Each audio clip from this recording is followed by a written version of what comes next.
वालेकुम सलाम। यार बस 2-3 मिनट के अंदर क्लास शुरू करते हैं। Latest wait for some time ताकि और स्टूडेंट्स ज्वाइन कर लें, उसके बाद फिर मैं फॉर्मली क्लास को शुरू करता हूँ।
ओके जी, बिस्मिल्लाहिर्रहमानिर्रहीम।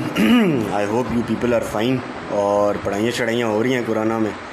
और आज का यार topic regarding the current CSS 2021, जिसमें आप लोगों ने इंशाअल्लाह अज़ीज़ अपीयर होना है, बहुत इम्पॉर्टेंट है। Pakistan Afghan relations, the triad या triangular nexus between Pakistan, Afghanistan and India.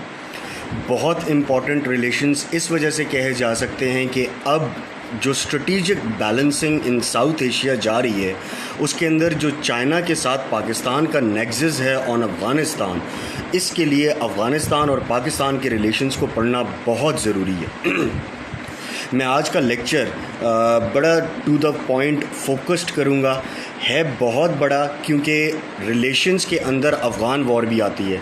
मैं कोशिश करूँगा कि अफ़गान वॉर को टच करूँ, लेकिन war on Afghanistan by the United States of America, जिसे आप ऑपरेशन एंड्योरिंग फ्रीडम भी कहते हैं, वो बहुत लेंथी है और उसके लिए अलहदा से 1-1.5 घंटा दरकार है, क्योंकि उसके अंदर बेसिकली आपको तमाम बैकग्राउंड समझना पड़ता है कि ये कब से शुरू हुआ और आज वॉर ऑन टेररिज्म कहाँ तक, कैसे आज जहाँ पे पहुँची हुई है, कैसे पहुँची है।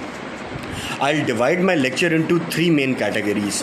सबसे पहले थोड़ा सा हिस्ट्री का एस्पेक्ट, उसके बाद मैं अपने रिलेशंस को, जो पाकिस्तान अफ़गान रिलेशंस हैं, इसको मैं टोटल 5 या 6 फेजेस के अंदर डिवाइड करूँगा। हर 10 ईयर्स का एक फ़ेज़ होगा कि इन 10 ईयर्स में क्या हुआ, और उसके बाद फिर हम लोग आएंगे वॉर के ऊपर, present scenario and the most important the critical analysis. देखो, याद रख लो, हिस्ट्री पढ़ना ज़रूरी है, क्योंकि हिस्ट्री के बगैर आप करंट सिचुएशन पे नहीं पहुंच सकते। और हिस्ट्री को और करंट सिचुएशन को इवैल्यूएट करके आपने एक चीज़ एग्जामिनर को देनी होती है, and that is the critical analysis, कि आप इस बारे में क्या समझते हैं और आप इस टॉपिक के बारे में कितनी ग्रिप रखते हैं। मेरी बात याद रख लीजिएगा, ये कहना बहुत आसान है कि पाकिस्तान अफेयर्स और करंट अफेयर्स में हम लोग पास हो जाते हैं। इवन टॉपर्स जिन्होंने CSS टॉप किया होता है, वो भी पाकिस्तान अफेयर्स और करंट अफेयर्स के अंदर पेपर्स में मिनिमम मार्क्स या फेलियर हुए होते हैं। क्यों? क्योंकि ये नॉलेज को ग्रास्प करना इज़ नॉट एन इम्पॉर्टेंट, आपका एक ओवरव्यू, जिसे आप क्रिटिकल एनालिसिस कहते हैं, उससे डेवलप करना बहुत ज़रूरी है। Starting from the right beginning, Pakistan Afghanistan relations. थोड़ा सा हिस्ट्री के अंदर मैं जाता हूँ कि हिस्ट्री में पाकिस्तान अफ़गानिस्तान रिलेशंस कहाँ से शुरू होते हैं। अगर हम लोग हिस्ट्री को एवेलुएट करें और अगर हम लोग हिस्ट्री में जाएं, तो ब्रिटिश एरा के अंदर जब हम लोग जाएंगे तो हमें पता लगेगा ओके कि ब्रिटिश कॉलोनियल एरा के अंदर ही पाकिस्तान अफ़गानिस्तान रिलेशंस, या उस टाइम पे ब्रिटिश क्राउन्ड इंडिया और अफ़गानिस्तान के रिलेशंस बहाल होते हैं, शुरू होते हैं। और उसके अंदर शुरू होने में सबसे इम्पॉर्टेंट पार्ट होता है द ड्यूरेंट लाइन का। ये ड्यूरेंट लाइन क्या है, ड्यूरेंट लाइन कब बनी, कैसे बनी, इसके ऊपर अभी मैं बड़ी डिटेल से डिस्कशन करता हूँ, ताकि पहली और आखिरी दफ़ा तुम लोगों को कॉन्सेप्ट समझ आ जाए कि ये ड्यूरेंट लाइन है क्या, ड्यूरेंट लाइन बनी क्या, और ड्यूरेंट लाइन को आज किस तरीके से पर्सपेक्टिव में देखा जा रहा है। सदर्न और ईस्टर्न अफ़गानिस्तान, जिसे प्रीडोमिनेंटली आप पश्तून स्पीकिंग एरियाज़ कहते हैं। अब मैं ज़रा देसी ज़बान में बात करता हूँ कि अगर आप मैप को देखो तो upper tribal areas of Pakistan of Khyber Pakhtunkhwa province, जिसके अंदर आपके पास ट्राइबल एरियाज़ आ जाते हैं, नॉर्थ वज़ीरिस्तान, साउथ वज़ीरिस्तान आ जाता है, अपर नॉर्दर्न बलूचिस्तान जिसे कल्लात एरिया आ जाता है, और उसके बाद ड्यूरेंट लाइन के या पाकिस्तान अफ़गानिस्तान बॉर्डर के उस तरफ जो सदर्न और ईस्टर्न अफ़गानिस्तान है, ये तमाम एरिया जो था ये पश्तून स्पीकिंग एरिया है। उस वक्त भी था और आज भी प्रीडोमिनेंटली पश्तून स्पीकिंग एरिया है। 1893 में 1893 में जाने से पहले ड्यूरेंट लाइन है क्या है? एक बाउंड्री है जो इस्टेब्लिश हुई है हिंदू कुश में। It is between the Hindu Kush mountains, established in 1893 and run through the tribal lands between Pakistan and Afghanistan, marking their respective spheres of influence। जो आज का पाकिस्तान है वो उस वक्त ब्रिटिश इंडिया के अंदर आता था। 1893 में from the British side Lord Mortimer Durand और जो अफ़गानिस्तान की तरफ से आमिर अब्दुर्रहमान ख़ान, जो उस वक्त अमीर था, अब्दुर्रहमान ख़ान जो अफ़गानिस्तान को उस वक्त गवर्न कर रहा था, उसने लॉर्ड मॉर्टिमर ड्यूरेंट के साथ 1893 में एक ट्रीटी साइन की थी और इस लाइन को एक रिकग्निशन मिली थी as a line of sphere of influence on both respective sides. ये एक सिंगल डॉक्यूमेंट था, 7 क्लॉजेस थी इसके अंदर, और ये क्लॉजेस सिर्फ ये कहती हैं कि ड्यूरेंट लाइन के इस तरफ, मतलब ब्रिटिश क्राउन इंडिया की तरफ उनका स्फीयर ऑफ इन्फ्लुएंस है, British India along the other side sphere of influence नहीं रखेगा, और ना अफ़गानिस्तान के पश्तून ट्राइबल एरियाज़ इधर इन्फ्लुएंस रखेंगे। जो आप लोगों के लिए सोचने की बात है सबसे पहली ड्यूरेंट लाइन में, कि ड्यूरेंट लाइन ने पश्तून्स को 2 डिफरेंट कैटेगरीज़ में डिवाइड कर दिया था। वो इलाका जो ड्यूरेंट लाइन से पहले तमाम पश्तून रीजन कहलाता था, अब वो 2 डिफरेंट पश्तून रीजन्स में डिवाइड हो गया है, और उस वक्त से लेके आज तक इन पश्तून को डिफरेंट टर्मिनोलॉजी से बुलाया जाता है। फॉर एग्ज़ाम्पल अफ़गानिस्तान में जो पठान हैं उनको पश्तून्स ही कहा जाता है जो ड्यूरेंट लाइन के उस तरफ रहते हैं। जो पाकिस्तान में पश्तून्स हैं, ये जो पाकिस्तान में पठान्स हैं, इनको हम लोग स्पेसिफ़िकली पठान्स ही कहते हैं। जो पठान्स उस तरफ हैं अफ़गानिस्तान में उनको पश्तून्स कहा जाता है, जो पाकिस्तान की इस साइड पे हैं उन्हें पठान्स कहा जाता है। ये ट्रीटी मार्क होती है। उसके बाद इंडिया के अंदर ब्रिटिश अपनी एक्सपेंशनरी पावर को इन्फ्लेट करता है और रेलवे ट्रैक बिछाता है अप टू द पेशावर। लेकिन पेशावर जैसे ही पहुंचता है ना ब्रिटिश, तो उस वक्त जो ट्राइब्समैन होते हैं पेशावर में, और स्पेसिफिकली आफरीदी ट्राइब्समैन, मैं बड़ा नॉमिनेट करके कह रहा हूँ कि ये वो ट्राइब्समैन है जिन्होंने कश्मीर जहाद के अंदर भी बहुत इंपॉर्टेंट रोल अदा किया है। ये जो पेशावर में आफरीदी ट्राइब्समैन थे, इन्होंने रिवोल्ट शुरू कर दिया था against the British crown India, जिसकी वजह से पेशावर तक तो या लंडी कोतल तक जो चली गई थी, उसके आगे वो रेलवे ट्रैक नहीं बिछा सके। जो पेशावर के अंदर आफरीदी ट्राइब्समैन थे, इनको लीड कर रहे थे उस वक्त अब्दुल गफ़ार ख़ान। अब्दुल गफ़ार ख़ान ने अपने आप को डोमिनियन ऑफ इंडिया में तो डिवोट किया हुआ था, लेकिन रिडेंटिस्ट मूवमेंट बनाई थी अगेंस्ट इंडिया और उसके अंदर ब्रिटिश सब कॉन्टिनेंट के अंदर ब्रिटिश राज के अगेंस्ट। लेकिन यही अब्दुल गफ़ार ख़ान है कि जब separatist movement by Muslims in the sub continent शुरू होती है, तो ये tribesman along with the other tribesman in the tribal areas of Khyber Pakhtunkhwa, ये मिलते हैं मुस्लिम्स के साथ और एक इंडिपेंडेंट मूवमेंट आगे लेके चलते हैं, जिसको आप फ्रीडम मूवमेंट ऑफ पाकिस्तान कहते हैं। ड्यूरेंट लाइन के अंदर जो 1893 में एक सिंगल डॉक्यूमेंट हुआ था, उसके बाद जो ट्रीटीज़ भी हुई हैं, ईयर्स आप लोगों को सिर्फ याद रखने हैं, सिर्फ रेफरेंस के तौर पे, कि 1905 में, 1919 में और 1921 में इस ट्रीटी को कंप्लीट कंफर्म कर दिया गया था और इसको ट्रीटी ऑफ काबुल कहा जाता है। November 22, 1921 is the date when the treaty of Kabul was signed, November 22, 1921। और इसको subject to the minor realignment इसको एक्सेप्ट कर लिया गया था फ्रॉम द बोथ साइड्स। अब आ जाते हैं क्रिएशन ऑफ पाकिस्तान के ऊपर। ड्यूरेंट लाइन का कॉन्सेप्ट समझ आ गया होगा, सिर्फ इतना ही तैयार करना है आप लोगों ने ड्यूरेंट लाइन के बारे में, और इससे ज़्यादा चीज़ आप लोगों ने ड्यूरेंट लाइन के बारे में तैयार नहीं करनी, सिर्फ ये कॉन्सेप्ट होना चाहिए। क्योंकि ड्यूरेंट लाइन क्यों इंपॉर्टेंट है वो अभी अफगानिस्तान पाकिस्तान के रिलेशन में आपको पता लगेगा। पाकिस्तान अपनी इंडिपेंडेंस लेता है 14 अगस्त 1947 को। रेड क्लिफ अवार्ड होता है। पाकिस्तान को यूनाइटेड नेशंस में सबसे पहला कंट्री जो अपोज करता है दैट इज़ अफ़गानिस्तान। ईरान सबसे पहला कंट्री होता है जो वोट करता है in the favour of Pakistan, और अफ़गानिस्तान पहला कंट्री होता है जो अपोज करता है, और अपोज भी सिर्फ और सिर्फ इस ड्यूरेंट लाइन की वजह से करता है। याद रख लीजिएगा, ये Durand line is first in the past was the main bone of contention between Pakistan and Afghanistan relations. अब यहाँ पे मेरे लिए बहुत ज़रूरी है कि तुम लोगों को मैं बता दूँ कि पाकिस्तान का स्टांस क्या है और अफ़गानिस्तान का स्टांस क्या है। अफ़गानिस्तान का स्टांस ये है कि ये जो ड्यूरेंट लाइन बनाई गई थी ये ब्रिटिश क्राउन ने बनाया था, और ब्रिटिश क्राउन जब यहाँ से चला गया है तो इस ट्रीटी की बुनियाद भी ख़त्म हो गई है। अब ये ड्यूरेंट लाइन जो है ये दोबारा बननी चाहिए, और वो ये कहते हैं कि हमारे ट्राइबल एरियाज़ जो कि इस ड्यूरेंट लाइन की वजह से सेपरेट हो गए थे वो दोबारा शामिल हों, and it should be brought up to the river Attock. जबकि पाकिस्तान के लिए ये बिल्कुल अनएक्सेप्टेबल था, और पाकिस्तान ने जो अपना इंटरनेशनल स्टैंस रखा है कि Durand line was a line that was formed by the British crown in 1893, ratified in 1921 from the both sides, और उसके बाद 1947 में इसको पाकिस्तान और अफ़गानिस्तान का बॉर्डर करार दे दिया गया था।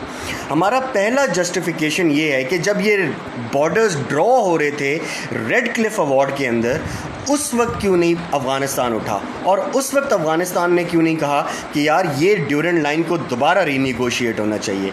It means it was an acceptable international border at the formation of Pakistan. So Afghanistan का ये स्टांस कि ड्यूरेंट लाइन जो है सब्जेक्ट टू री रिजॉल्वमेंट है, ये कम्प्लीटली नेगेट होता है। नंबर 1। नंबर 2, इस ड्यूरेंट लाइन को रीनिगोशिएट करने के लिए पाकिस्तान कभी ना तैयार था ना है, क्योंकि ये इंटरनेशनली एक्सेप्टेड बॉर्डर है, और इस ड्यूरेंट लाइन के इशू को लेके अफ़गानिस्तान ने पाकिस्तान के अंदर बहुत सारी इररिडेंटिस्ट मूवमेंट शुरू की थी that was swatched into the Pakistan territory which prevented the emergence of normal ties between Pakistan and Afghanistan. बहुत ज़्यादा सेपरेटिस्ट मूवमेंट शुरू की गई थी फ्रॉम द पश्तून, जिसे आप फ्री पश्तूनिस्तान के नाम से बोलते थे। इस सूबे को जो ट्राइबल एरियाज़ का रीजन है, और इस ड्यूरेंट लाइन ने जिस 50 मिलियन ट्राइबल पश्तून्स को जो सेपरेट किया था, इसको नाम दिया गया था पश्तूनिस्तान, और इसके पीछे जो आइडियोलॉजी चलती आ रही थी that was Pashtunistanism. Soon after the inception of Pakistan, irredentist movement started in Pakistan by the Afghanistan's militants as well as the governments.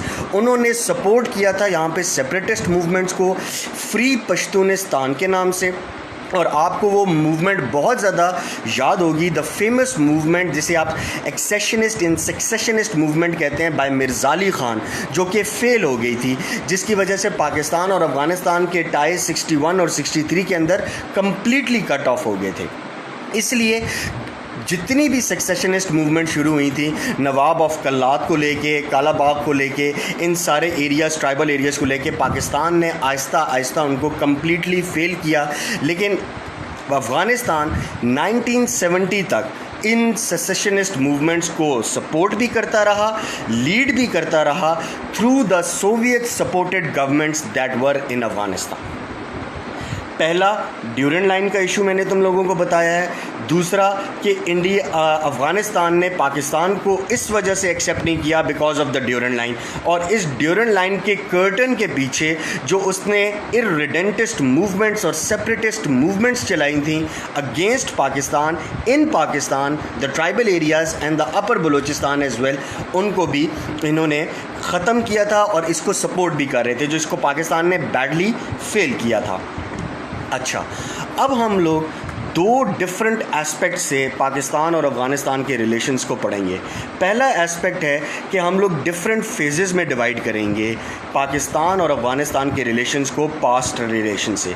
Number 2, मैं इन रिलेशंस को इन डिफरेंट कैटेगरीज़ में या 5 स्टेजेस में डिवाइड करने के बाद कोल्ड वॉर एरा के लिहाज से भी एक्सप्लेन करूँगा, ताकि आप लोगों को दोनों कॉन्सेप्ट मिल जाएं कि अगर प्री डोमिनेंट हिस्ट्री देखा जाए तो हर 10 ईयर्स के डेकेड में क्या क्या हुआ है, प्री कोल्ड वॉर एरा क्या था, ड्यूरिंग कोल्ड वॉर क्या हुआ है और पोस्ट कोल्ड वॉर एरा क्या था, ताकि जब हम लोग 1994 पे वॉर ऑफ टेररिज्म के ऊपर पहुँचें तो हम लोगों को थोड़े से कॉन्सेप्ट्स क्लियर हुए हों। अब पाकिस्तान और अफ़गानिस्तान के रिलेशंस को हम लोग 5 डिफरेंट स्टेजेस में डिवाइड करते हैं। 5 डिफरेंट स्टेजेस में डिवाइड करने का मकसद क्या है कि आप लोगों को एटलीस्ट हर डेकेड समझ आए। हर डेकेड समझ आने का मसला ये इस वजह से है कि अगर आप लोगों को डेकेड समझ आती जाएगी तो आप लोगों को रिलेशनशिप्स का नेक्सस समझ आता जाएगा। मैं अपनी एक्सप्लेनेशन शुरू करने से पहले यहाँ पे आप लोगों को 2 दफ़ा रिपीट करता हूँ कि पाकिस्तान की अफ़गानिस्तान पॉलिसी क्या है। Non interference in the internal affairs of Afghanistan vis Pakistan's as well as Afghanistan's ethnic and cultural traditions as well as the genesis।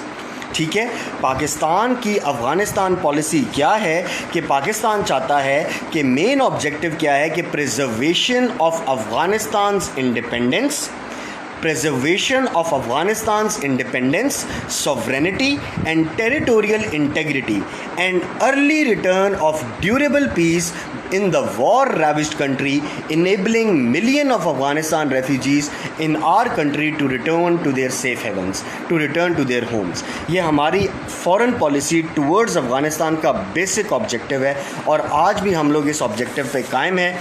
Modern day के अंदर इस ऑब्जेक्टिव में सिर्फ एक चीज़ ऐड हुई है और वो चीज़ ऐड हुई है complete non interference of India in the Afghanistan Pakistan border, और वो उसके ऊपर हम लोग ज़रा आखिर में जाके डिस्कशन करेंगे कि वो क्या चीज़ है।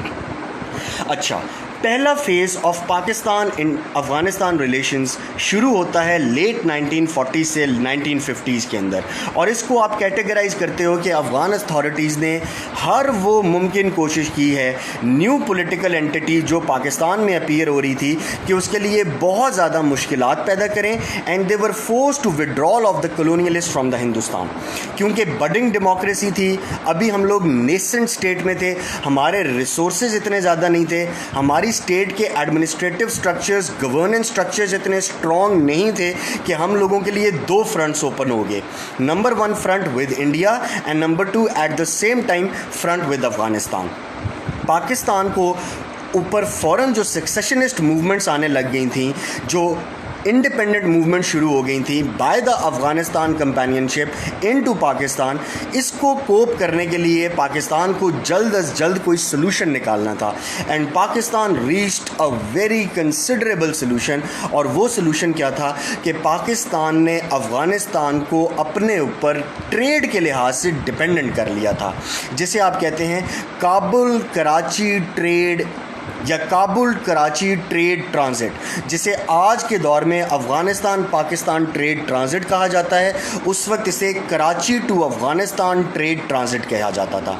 पाकिस्तान ने अफ़गानिस्तान को एक्सेस दी कि वो अपने गुड्स को इंपोर्ट और एक्सपोर्ट कर सकता है through the Arabian sea, through the port Qasim, और इस तरीके से हम लोगों ने उनकी इकॉनमी को अपने ऊपर डिपेंडेंट कर लिया।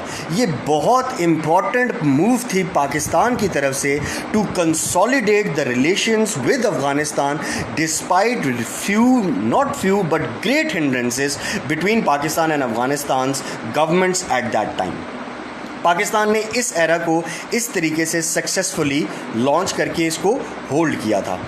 सेकेंड पीरियड शुरू होता है मिड 1950s से लेके 1960s तक, और पाकिस्तान इन सालों में पाकिस्तान ने बहुत ज़्यादा फोकस किया था किसके ऊपर?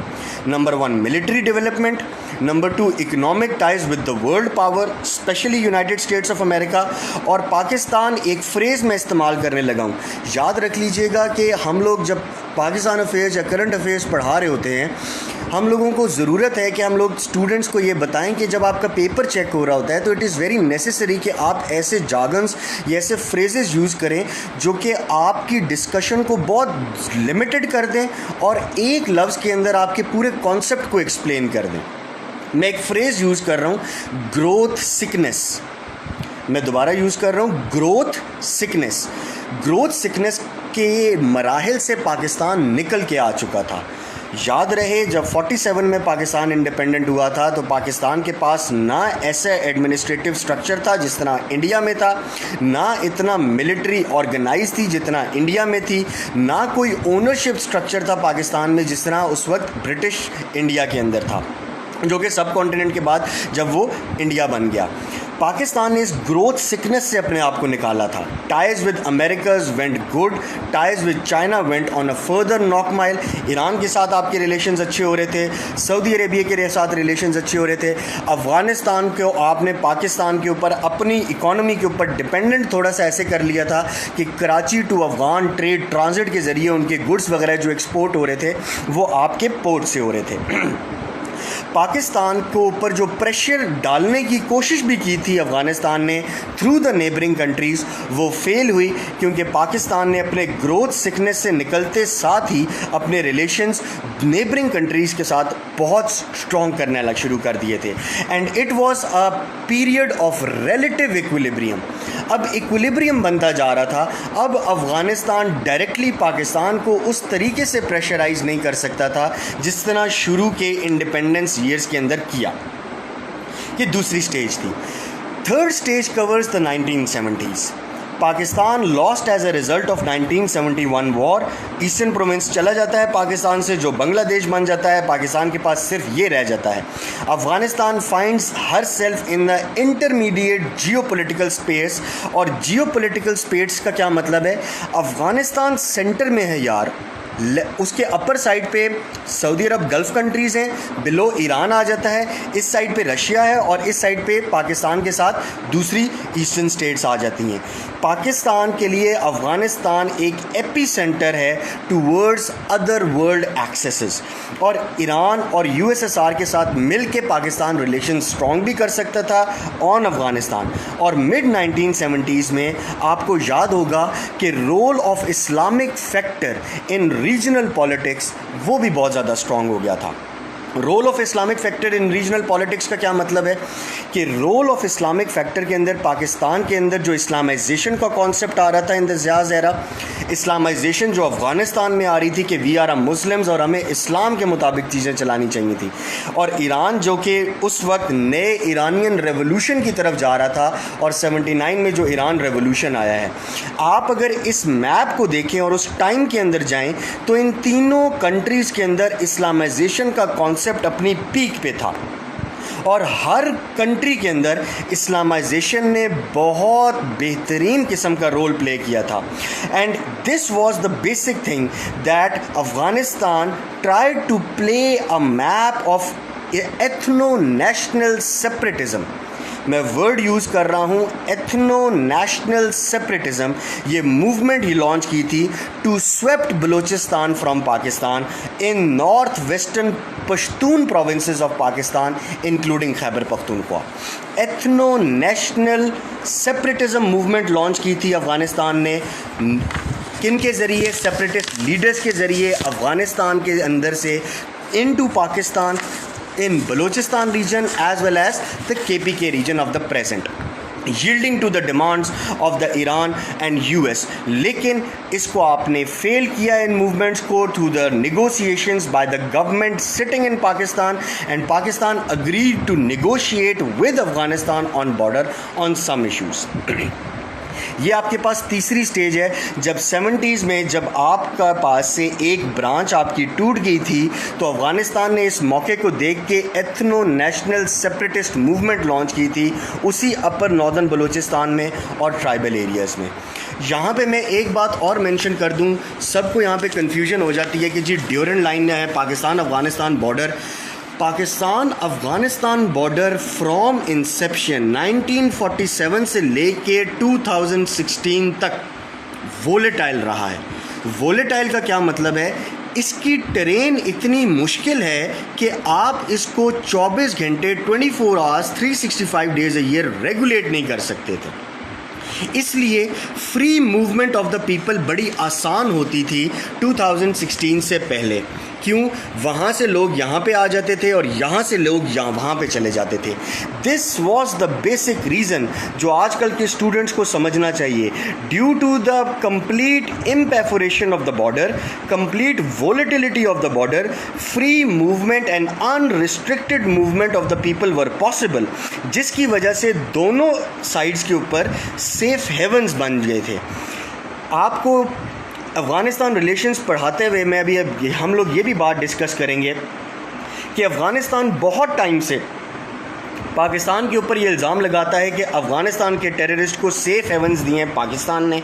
पाकिस्तान की इंटेलिजेंस सर्विसेज एजेंसीज़ और पाकिस्तान की मिलिट्री और पाकिस्तान का ब्यूरोक्रेटिक स्ट्रक्चर अफ़गानिस्तान के ऊपर ये बात करता है कि इन्होंने सेफ हेवन्स दिए हुए हैं उन टेररिस्ट को जिन्होंने पाकिस्तान में टेररिज्म किया है।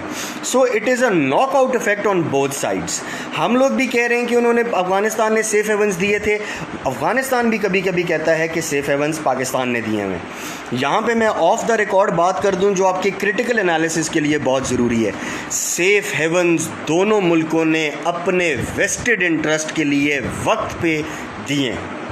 इस बात से इनकार नहीं किया जा सकता कि पाकिस्तान ने कुछ हार्बर किए थे उनके सेंट्रल नेशनलिस्ट को, कभी किसी वक्त पे हमने हार्बर किया था और कुछ वक्तों पे तालिबान के या अफ़गानिस्तान के अंदर जो सेपरेटिस्ट मूवमेंट्स के जो बलूचिस्तान में और ट्राइबल एरियाज़ में सेपरेटिस्ट मूवमेंट्स चला रहे थे थ्रू अफ़गानिस्तान, उनको हार्बर किया है अफ़गानिस्तान ने सेफ़ हेवन्स देके।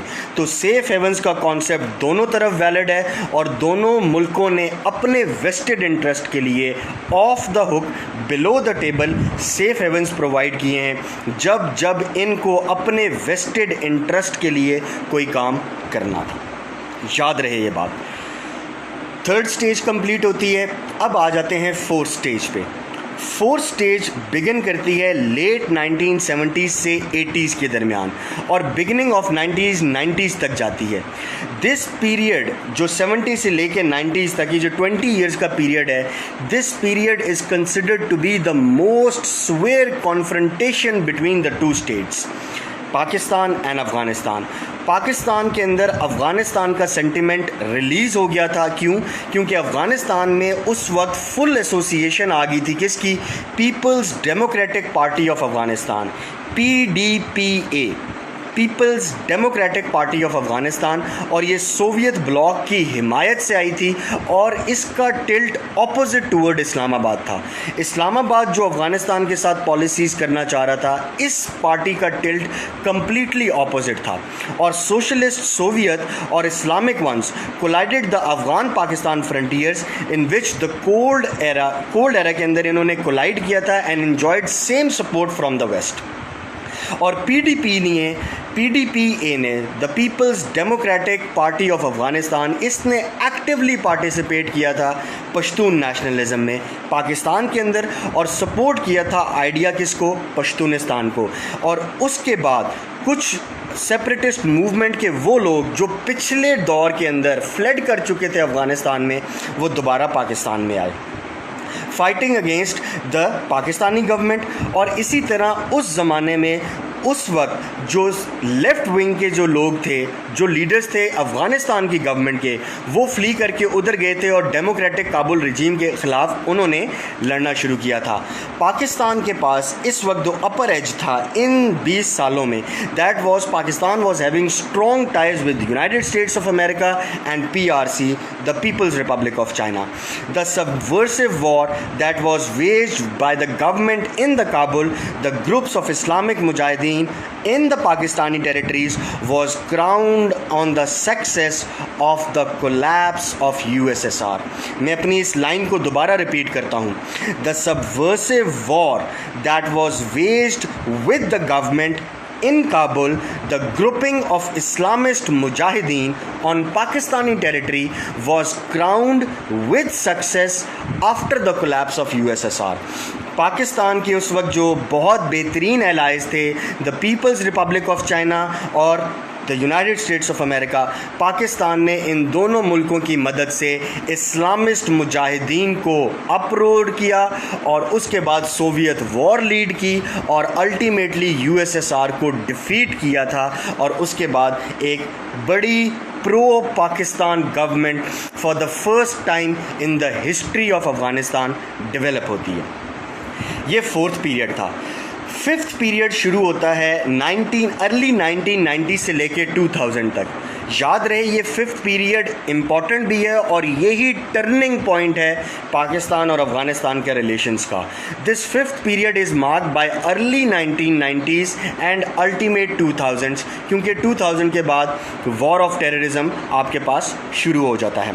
पाकिस्तान इस एरा के अंदर during the 1990s to 2000 this era was considered to be the most fruitful and most enjoyable period by Pakistan in Afghanistan. इतना बेहतरीन एरा था ये पाकिस्तान की फ़ॉरेन पॉलिसी के लिए कि मुजाहिदीन इतना कंसल्टेटिव प्रोसेस में चले गए थे पाकिस्तान के साथ कि अफ़गानिस्तान की internal foreign policy, external foreign policy, internal state policy भी पाकिस्तान के अंदर डिज़ाइन हो रही थी। ये एरा पाकिस्तान के लिए इसलिए बेहतरीन एरा कंसिडर किया जाता है। इस्लामिक स्टेट ऑफ अफ़गानिस्तान को अपरोर किया गया। The ranks of mujahideen who proclaimed education were risen up. The Islamic state of Afghanistan and then by military actions unfolded और पाकिस्तान को एक प्रीडोमिनेंट इंपॉर्टेंस मिलती गई थी। ड्यूरेंट लाइन की एक्सेप्टेबल्स तो हुई थी इन अ सूटेबल वे कि हम इसको रिजॉल्व करेंगे। तालिबान गवर्नमेंट के अंदर ये रिकग्नाइज़ किया गया था कि ड्यूरेंट लाइन जो है वो एक सीरियस कंटेम्पचुअस इशू नहीं है और दोनों पार्टीज़ इसको रेगुलेट करके इसको रिजॉल्व कर सकती हैं। लेकिन जब रिजॉल्व करने पे आए हैं वॉर ऑफ टेररिज्म शुरू होता है और अमेरिका का अटैक हो जाता है ऑन अफ़गानिस्तान। इस एरिया को या इस एरा को हम लोग बहुत प्रीडोमिनेंटली एडवांटेजियस इस वजह से कैटेगराइज करते हैं कि our reliance on Saudi Arabia, Islamabad achieved exclusive influence on Afghanistan's domestic as well as foreign policy under the influence of Taliban regime। Pakistan के लिए ये उस वक्त सऊदी अरब के साथ मिलके इंतहाई बेहतरीन मौका था कि उसने इंटरनल और एक्सटर्नल पॉलिसीज़ के अंदर कंप्लीट इन्फ्लुएंस रखा था तालिबान गवर्नमेंट के अंदर। इसलिए कहा जाता है the best era was categorised in Pakistan Afghanistan relations was from 94 to 2000। यहाँ पे आपके पास ख़त्म होता है फिफ्थ एरा। उसके बाद नेक्स्ट आपके पास आ जाती है सिक्स स्टेज। मैंने 5 स्टेजेस बताई हैं। फिफ्थ स्टेज पे 2000 एंड होता है। सिक्स स्टेज पे कौन सा क्या शुरू होता है, द मोस्ट इम्पॉर्टेंट, और आप लोगों ने बहुत पढ़ लिया है इसके बारे में, लेकिन उस लिहाज से नहीं पढ़ा कि क्रिटिकल एनालिसिस डेवलप हो। याद रख लीजिए कि बहुत ज़्यादा पढ़ना is not an issue. Quantified पढ़ना, रिलेटिव पढ़ना और टू द पॉइंट पढ़ना बहुत ज़रूरी है। यहाँ पे सारे व्यूअर्स जो इस वक्त देख रहे हैं मुझे, जितने स्टूडेंट्स ऑनलाइन हैं और जो बाद में देखेंगे, मैं रिक्वेस्ट करता हूँ कि यार सारी ज़िंदगी पढ़ी है नॉलेज बनाने के लिए। नॉलेज बनाने के लिए सारी ज़िंदगी पड़ी हुई है। अभी आपने सिर्फ टू द पॉइंट पढ़ना है, वो चीज़ जो आपको एग्ज़ाम के अंदर 40+ मार्क्स दे और इंटरव्यू के अंदर जब आप बैठो तो आगे जो बोर्ड बैठा हो उसे पता हो कि यार इसे पाकिस्तान के बारे में पता है। रट्टे लगाने की ज़रूरत नहीं है। ये 5 स्टेजेस आपको आज तक किसी ने ना बताई है ना कोई बताएगा। The stages categorization is very important. अगर आप 60-70 साल को एक साथ लेके चलेंगे बहुत मुश्किल होगा अंडरस्टैंड करने के लिए। हर गवर्नमेंट के साथ लेके चलोगे आसान हो जाएगा अंडरस्टैंडिंग के लिए। 6 स्टेज के ऊपर आओ। 6 stage elimination of Taliban government from Afghanistan and continues until the middle of 2010। याद रख लीजिएगा, अफ़गानिस्तान के अंदर तालिबान गवर्नमेंट को एलिमिनेट कर दिया था through imposing war of terrorism post 9/11। 9/11 के बाद जो ऑपरेशन होता है अफ़गानिस्तान में, operation of enduring freedom, constituted by the United States of America and the NATO allies। Pakistan had to experience a stage of grave consequences at this stage। हम लोगों के लिए बहुत ज़रूरी है और मैं बड़ा डायरेक्ट बोलूँगा यहाँ पे, मैं कोई बात ऑफ द रिकॉर्ड नहीं कर रहा और ये ऑनलाइन है इसलिए समझ आ जाए सारों को। बहुत से क्वेश्चंस होते हैं कि पता नहीं मुशर्रफ ने गलत किया है, उस वक्त हम लोगों को आंसर नहीं करना चाहिए था। याद रख लीजिएगा, रिलेशंस पढ़ते हुए आप डोमेस्टिक सिचुएशन को आउटगो नहीं कर सकते। रिलेशंस पढ़ते हुए आप internal law and order situation को फ्लक्स आउट नहीं कर सकते। आप 99 के अंदर और 2000 के अंदर जाएं, जब मार्शल लॉ लगा था तो पाकिस्तान के उनने न्यूक्लियर डिटर्जेंट दुनिया को दिखाई थी। दुनिया ने पाकिस्तान के ऊपर सैंक्शंस इंपोज की हुई थी। ट्रेड आपका नहीं हो रहा था। एक्सटर्नल रिजर्व आपके $500 मिलियन तक आ गए थे। आप बैड क्रंच के अंदर जा चुके थे। ऊपर से मिलिट्री कू होता है और अफ़गानिस्तान के ऊपर वॉर ऑन टेररिज्म के ऊपर आपके एक मिलिट्री डिक्टेटर को एक फ़ोन आता है बाय द प्रेसिडेंट बुश कि either you are with us or without अस। वो मुल्क जो इकोनॉमिकली दुनिया के ऊपर डिपेंडेंट था, न्यूक्लियर अटैक्स करने के बाद इकोनॉमिक सिचुएशन बहुत ज़्यादा स्टिफल्ड थी। Internal law and order situation इस वॉर ऑन टेररिज्म की वजह से बहुत सवेर होने लगी थी। हम लोग इनकार कर देते और अमेरिका के अगेंस्ट जाते तो आज हमारा भी हाल इराक़ और अफ़गानिस्तान वाला ही हुआ होता। तो जो ये कहता है कि उस वक्त मुशर्रफ का डिसीजन गलत था, उसको थोड़ा सा हिस्ट्री के साथ साथ उस प्रेजेंट सिचुएशन में जाना चाहिए कि that was a very sound decision to side with the most greatest power at that time who was attacking right in front of your neighbour.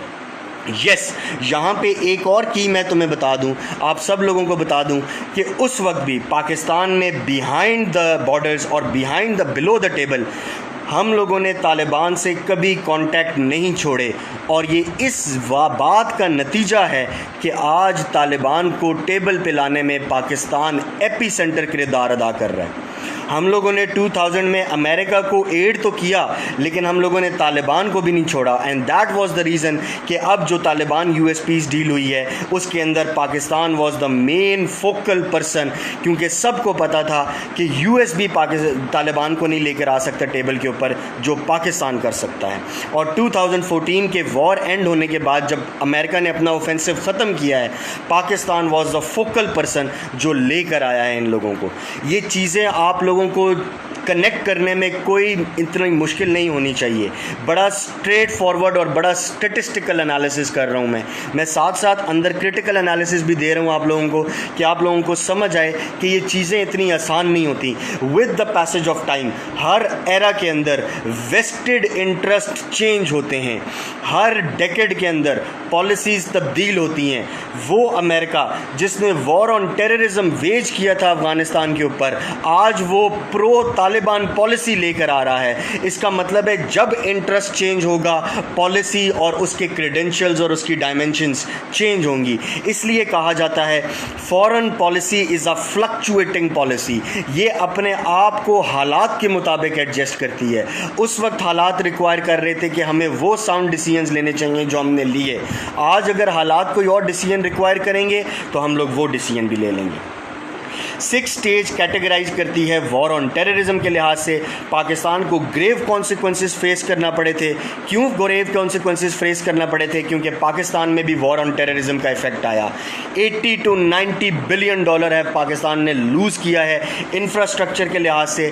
Above 90,000 lives जिसके अंदर विमेन चिल्ड्रन इस terrorism की नज़र हुए हैं। वॉर ऑन टेररिज्म ने पाकिस्तान पे replicative effect डाला है और पाकिस्तान अभी तक इस इफेक्ट से बाहर नहीं निकला।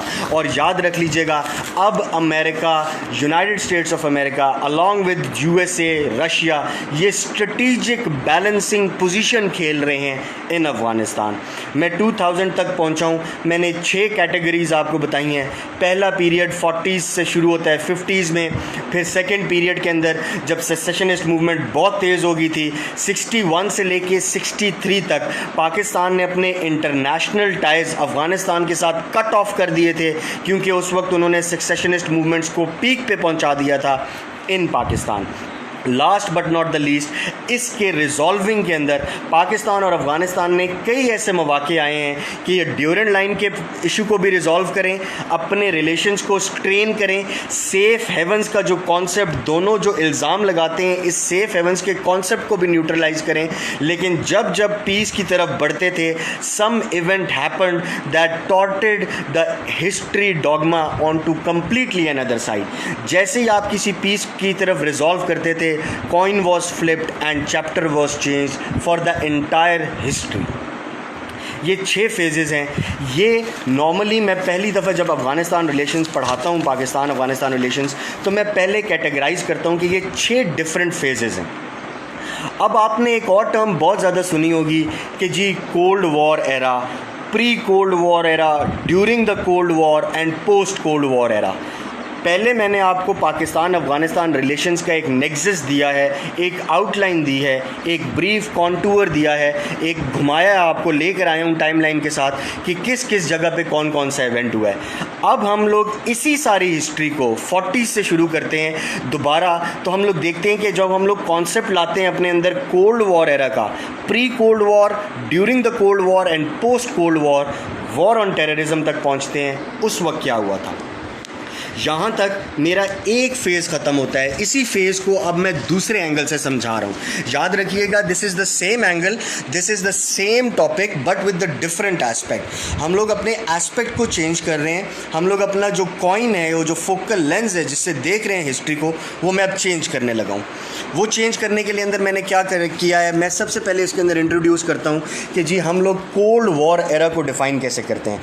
कोल्ड वॉर एरा को डिफ़ाइन किया जाता है जब रशिया इन्वेजन होती थी आफ्टर द वर्ल्ड वॉर 2, जब उसने साइलेंटली वर्ल्ड वॉर वेज करने के बजाय कंट्री के इंटरनल डोमेस्टिक रिलेशंस को इन्फ्लुएंस करके उनकी फॉरेन पॉलिसीज़ को इफ़ेक्ट करता था। कोल्ड वॉर का पीरियड पाकिस्तान के लिए इंपॉर्टेंट इसलिए था कि पाकिस्तान को साइड्स चूज़ करनी थी, either to go with the United States or with the Russia. Pakistan ने सून आफ्टर इंडिपेंडेंस ये देखा कि इंडिया साइड कर रहा है रशिया के साथ।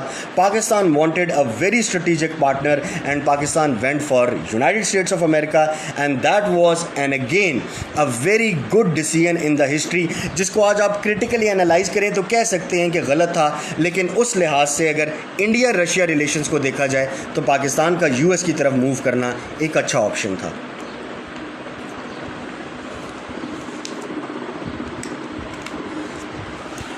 अब आ जाओ ज़रा कोल्ड वॉर एरा के ऊपर। During the cold war Afghan policy क्या रही, अफ़गानिस्तान के रिलेशंस पाकिस्तान के अंदर क्या रहे। 40 से शुरू करता हूँ मैं। जैसे ही ब्रिटिश सब कॉन्टिनेंट ने योक ऑफ ब्रिटिश से आज़ादी हासिल की, 2 स्टेट्स बनी आपके पास, इंडिया और पाकिस्तान। पाकिस्तान के अफ़गानिस्तान के साथ एक डिस्प्यूट शुरू होता है ड्यूरेंट लाइन वाला, जिसे एग्रीमेंट किया था ब्रिटिश एम्पायर ने, but it was never accepted by the officials of the Kabul, and still it is an issue that is not culpably resolved between the two states. Pakistan की emergence on South Asia map, it not only transformed Pakistan's Afghanistan external relations as well as internal relations. ये बात मेरे लिए बड़ी ज़रूरी है यहाँ पे कहना कि पाकिस्तान का जो ट्राइबल एरियाज़ का कल्चर है वो अफ़गानिस्तान के ट्राइबल एरियाज़ के कल्चर के साथ 100% रिजेंबल करता है। पाकिस्तान के अपर एरियाज़ का कल्चर, ट्रेडिशंस, वैल्यूज़, नॉर्म्स जो अफ़गानिस्तान में है वो कम्प्लीटली इन्फ्लुएंस कर रही हैं इधर। और एवन सिंस 1947 काबुल ने इंडो पाक पॉलिसी को मोस्ट डिबेटेबल टॉपिक रखा है, पाकिस्तान के लिए भी और दुनिया के लिए भी। इसलिए ये हमारे लिए भी बहुत ज़्यादा इम्पॉर्टेंट है, क्योंकि दिल्ली इस्लामाबाद टिल्ट हमेशा अफ़गानिस्तान के अंदर कभी इंक्रीज़ हुआ है, कभी डिक्रीज़ हुआ है। कभी इस्लामाबाद प्रायर पोजीशन ले लेता था, कभी दिल्ली प्रायर पोजीशन ले लेता था। अब मैं जो लाइन बोलने लगा हूँ, that is the crux of my debate today in the Pakistan Afghanistan relations, कि Pakistan Afghanistan relations policy has been a mix of, number one ingredients बताने लगा हूँ कि इस पॉलिसी के इंग्रेडिएंट्स क्या थे। Number one, it is a mix of idealism, it is a mix of pragmatism and it is a mix of realism. Idealism का क्या मतलब है कि हम लोग सॉवरेन हैं, मुस्लिम हैं, सेपरेट नेशनहुड रखते हैं। प्रैग्मेटिज्म का क्या मतलब है, same values, cultures, norms, ethics, ethnocentricity उधर भी है और इधर भी है। रियलिज्म का क्या मतलब है, अफ़गानिस्तान को एक्सेप्ट करना चाहिए कि पाकिस्तान अब एक सॉवरेन स्टेट है, और पाकिस्तान भी एक्सेप्ट करता है कि अफ़गानिस्तान पाकिस्तान को एक्सेप्ट करे, लेकिन साथ ही ये भी पाकिस्तान के लिए एक्सेप्ट करे कि ड्यूरेंट लाइन जो है वो इंटरनेशनल बॉर्डर है। कोल्ड वॉर के अंदर काबुल का जो प्ले था, जो काबुल ने एक्ट किया है कोल्ड वॉर के अंदर, इट वाज अ रेट्रिक, और इसके बाद डिफ्यूज़ कर दिया था, डिसकंटेंशन आ गई थी जब ईस्ट पाकिस्तान हमसे अलहदा हुआ था, जिसे आप बांग्लादेश कहते हैं। द अफ़गान पॉलिसी जो कि पाकिस्तान के अंदर वो बना रहा था, पाकिस्तान के लिए Afghan policy was completely of Pashtunistanism, directly driven by the idealistic principle caused by supporting Pashtuns, Baloch to self-determination, not recognizing the Durand line. Afghanistan ने शुरू में ये कहा था कि हम लोग इस ड्यूरेंट लाइन को रिकग्नाइज़ नहीं करते, हम लोग पश्तून्स को और बलोच को बिल्कुल सपोर्ट करेंगे कि अफ़गानिस्तान के एरिए को और पाकिस्तान के एरिए को मिला के एक नया मुल्क या नया सूबा बनाया जाए, जिसे पश्तूनिस्तान कहता है। पाकिस्तान के अंदर जो ये मूवमेंट्स को लीड कर रहे थे, जब पाकिस्तान की उस वक्त गवर्नमेंट ने अंडर कायदे आज़म मोहम्मद अली जिन्नाह इन मिलिटेंट्स को कर्ब करने की कोशिश की, तो ये लोग फ्ली करके चले गए अफ़गानिस्तान। वहाँ पे इन्हें सेफ़ हेवन्स मिले थे, और जिस तरीके से the young leaders of the Islamic movement of Afghanistan such as Gulbuddin Hikmat Yar, Ahmad Shah Massoud, Burhanuddin Rabbani and others that went to Pakistan to get training. अगर हमारे मिलिटेंट्स वहाँ पे चले गए थे तो उनके मिलिटेंट्स जिनको हम लोगों ने सेफ हेवन्स दिया था, गुलबदीन हिकमत यार, अहमद शाह मसूद, बुरहानुद्दीन रब्बानी। अच्छा, यहाँ पे एक चीज़ बहुत इंपॉर्टेंट आ जाती है, आप लोगों के जहन में अभी ये क्वेश्चन ज़रूर आ रहा होगा कि सर आज तक पाकिस्तान और अफ़गानिस्तान दोनों एक दूसरे के ऊपर ट्रस्ट डेवलप क्यों नहीं कर सके। मैं अभी रिलेशंस की बात कर रहा हूँ, मैं कह रहा हूँ सेफ़ हेवन्स बनाए हुए थे अफ़गानिस्तान ने भी, सेफ़ हेवन्स बनाए हुए थे पाकिस्तान ने भी। पाकिस्तान अफ़गानिस्तान के ऊपर एतबार नहीं कर पा रहा था और अफ़गानिस्तान पाकिस्तान के ऊपर एतबार नहीं कर पा रहा था। इसकी की इस सेफ़ हेवन के आंसर में है, ठीक है, इसकी की इस सेफ हेवन्स के आंसर में है। मेरी बात याद रख लेना और मेरी बात गौर से सुनो। सेफ हेवन्स का क्या मतलब था, वो नेशनलिस्ट जो अफ़गानिस्तान में उस वक्त की किसी भी रिजीम के ख़िलाफ़ लड़ रहे थे, और वो गवर्नमेंट जिस तरह PDPA के ख़िलाफ़ गुलबदीन हिकमत यार लड़ रहा था, दाऊद ख़ान लड़ रहा था, बुरहानुद्दीन रब्बानी, अहमद शाह मसूद वगैरह लड़ रहे थे, जब इनको पाकिस्तान ने हार्बर किया और जब ये पाकिस्तान की सपोर्ट से दोबारा जब अफ़गानिस्तान में गए, जब हालात सही हुए और जब ये गवर्नमेंट में आए, तो इन्होंने पाकिस्तान से कम्प्लीटली लाताल्लुकी का इजहार कर लिया।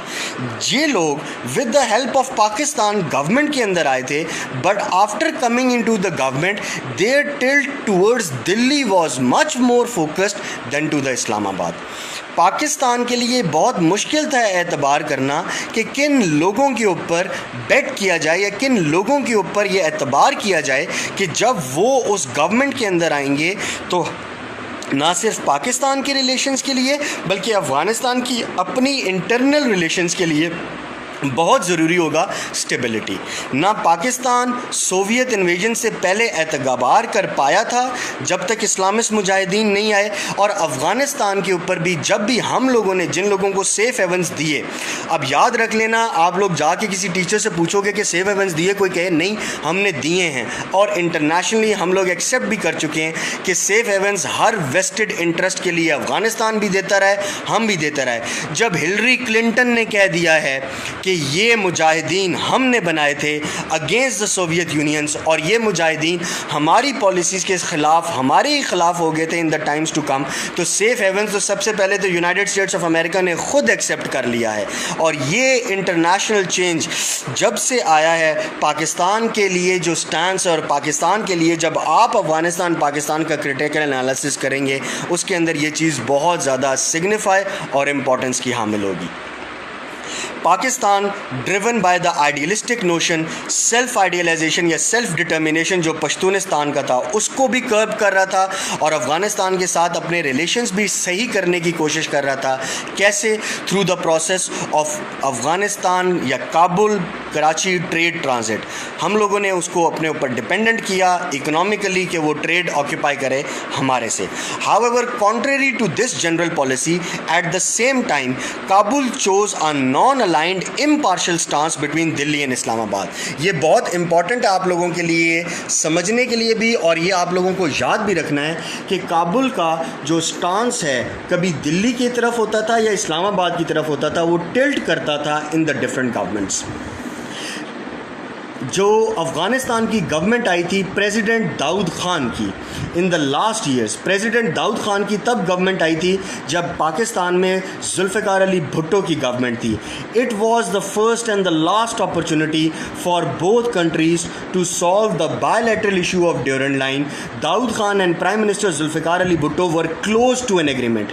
हिस्ट्री में आपको ये एग्रीमेंट मिलेगा, और इस एग्रीमेंट को आप लोग बहुत ज़्यादा इन्फ्लुएंस करके अगर पढ़ेंगे तो आपको इसका क्रक्स स्टेटमेंट मैं बता देता हूँ। ये एग्रीमेंट था क्या?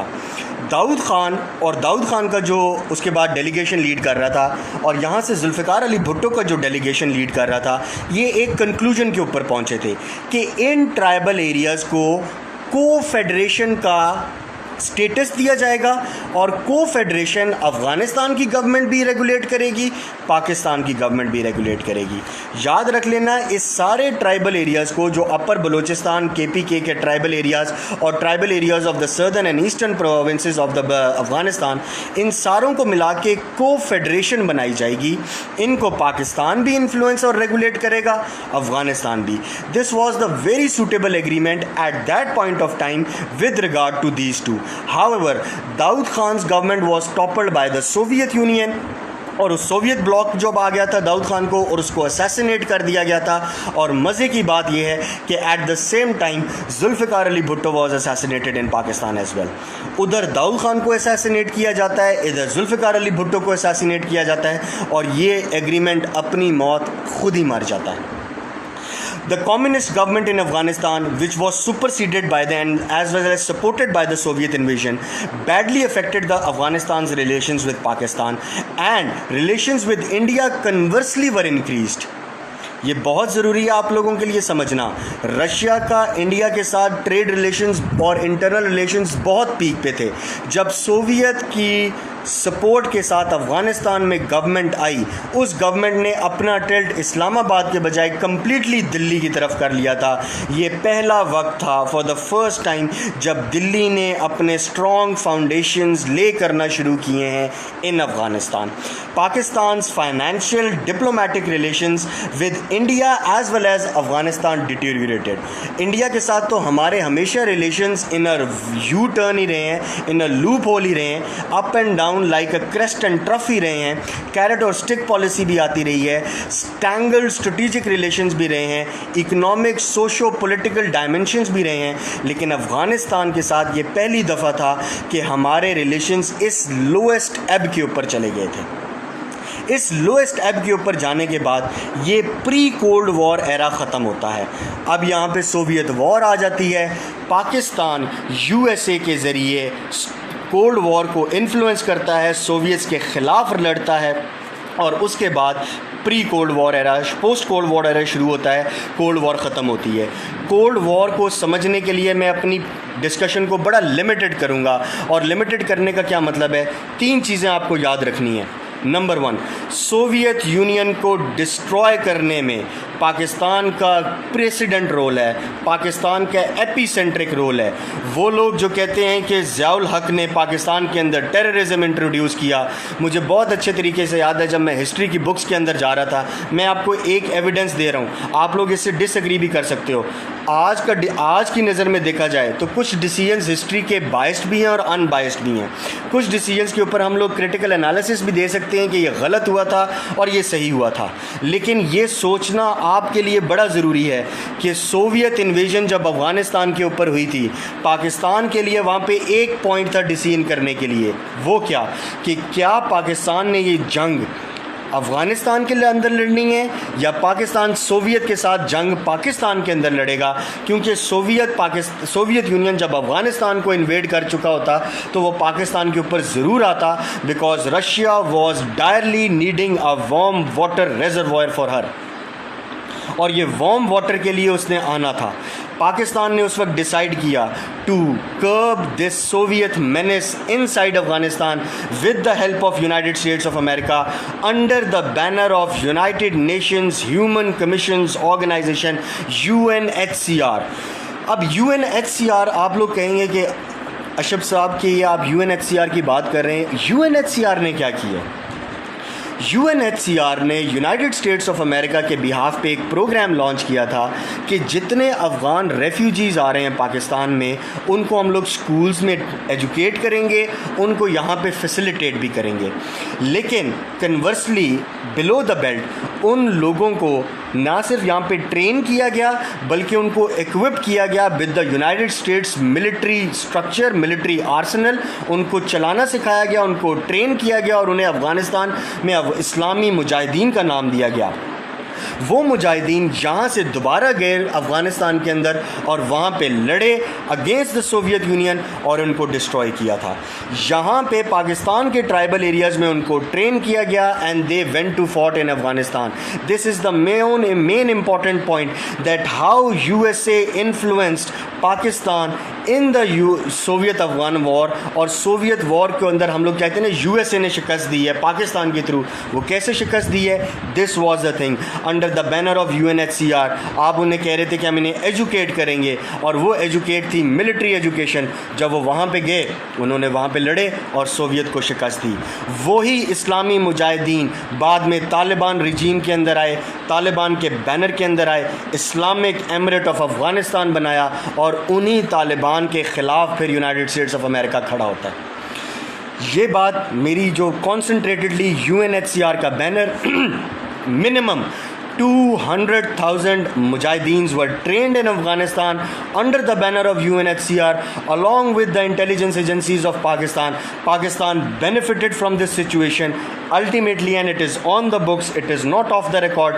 पाकिस्तान ने complete benefit उठाया और सोवियत को अफ़गानिस्तान में शिकस्त दी। और ये बात याद रख लेनी चाहिए कि this was another an impact of the intelligence agencies of Pakistan.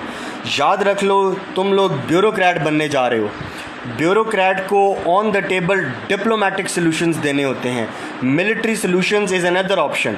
लेकिन उसे पता होना चाहिए कि हिस्ट्री के अंदर कौन कौन सा सॉल्यूशन इम्पैक्ट किया था। हम लोग डिप्लोमेटिकली चल रहे थे लेकिन डिप्लोमेटिकली हमें सबोटाज किया गया, क्योंकि जब सोवियत इन्वेजन के साथ सोवियत लेड गवर्नमेंट अफगानिस्तान में आई तो उसका टिल्ट टुवर्ड्स इंडिया हो चुका था। India that was considerable an enemy at that time, considerable enemy today और even more worst enemy today due to the other projects. Pakistan के लिए यह अफोर्डेबल नहीं था कि अफ़गानिस्तान के अंदर जो काबुल रिजीम है वो इन्फ्लुएंस ऑफ दिल्ली हो। इसलिए पाकिस्तान को उस वक्त वेस्टेड इंटरेस्ट में जो चीज़ करनी थी पाकिस्तान ने वो किया। ठीक है, ये बहुत इंपॉर्टेंट पॉइंट है कि UNHCR के फॉर्मेशन के बारे में आपको पता होना चाहिए।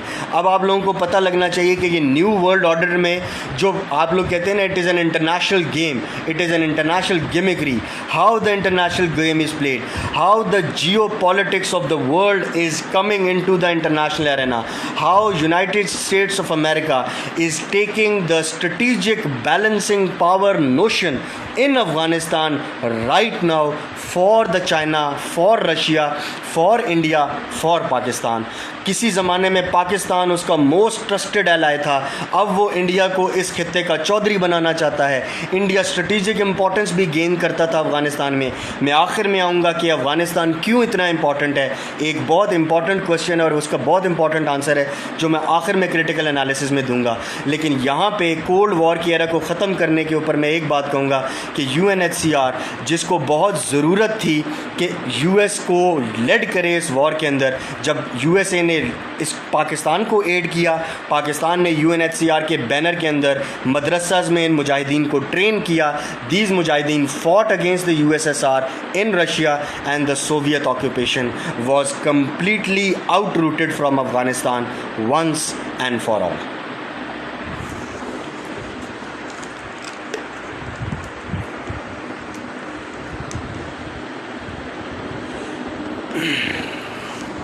अब आ जाता है आपके पास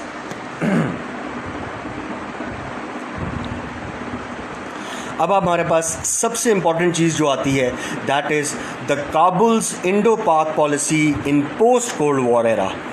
याद रख लो, वॉर ऑन अफ़गानिस्तान बहुत इंपॉर्टेंट है। इस वक्त पाकिस्तान अफ़गानिस्तान रिलेशंस एक्सप्लेन करते हुए मैं 3-4 पॉइंट्स के ऊपर फोकस करूंगा, क्योंकि वॉर ऑन अफ़गानिस्तान अलहदा 1.5 घंटा रखता है। कैसे अमेरिका ने शुरू किया, रेजोल्यूशन नंबर 1267, अलकायदा और तालिबान का नेक्सस, उसके बाद किलिंग ऑफ मसूद जैसी एंटी तालिबान लीडर है जिसे किल किया जाता है। उसके बाद फिर Osama bin Laden on the world forum आता है, ऑपरेशन ब्लूज शुरू किया जाता है, ऑपरेशन एंड्यूरिंग फ्रीडम लॉन्च किया जाता है। वो एक सेपरेट कहानी है, it requires N other time, और उसको मैं किसी और लेक्चर में इंशाल्लाह अज़ीज़, नेक्स्ट लेक्चर मेरा इसी से रिलेटेड होगा, war on Afghanistan, specially war on terrorism. उसके अंदर मैं वो सारी चीज़ें एक्सप्लेन करूँगा। लेकिन मैं 2000 तक पहुँचा हुआ था 6 स्टेज में।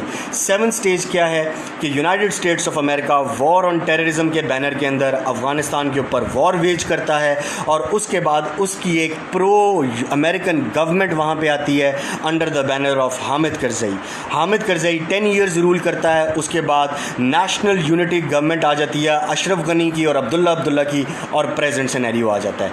मैं क्विकली रिव्यू करता हूँ कि हामिद करज़ई की गवर्नमेंट में हमारी पॉलिसी क्या रही थी, क्योंकि वॉर ऑन टेररिज्म था।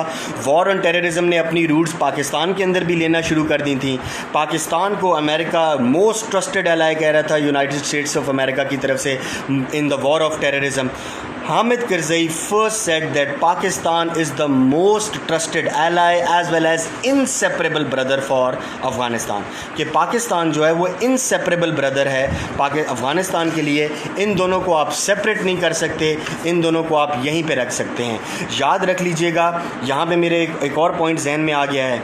आप लोगों को याद होगा कि 92 में जब ऑपरेशन हुआ था तो पाकिस्तान पीपल्स पार्टी का एक मिलिटेंट विंग था Al Zulfikar, the Pakistan leftist terrorist group responsible for 1981 hijacking of Pakistan International Airlines। उसको लेफ़्ट विंग ऑर्गेनाइजेशन ने जब हाईजैक किया था बाय मीर मुर्तज़ा भुट्टो जो लेड कर रहा था, that was ousted by the late Zulfikar Ali Bhutto son by the Zulfikar Ziaul हक।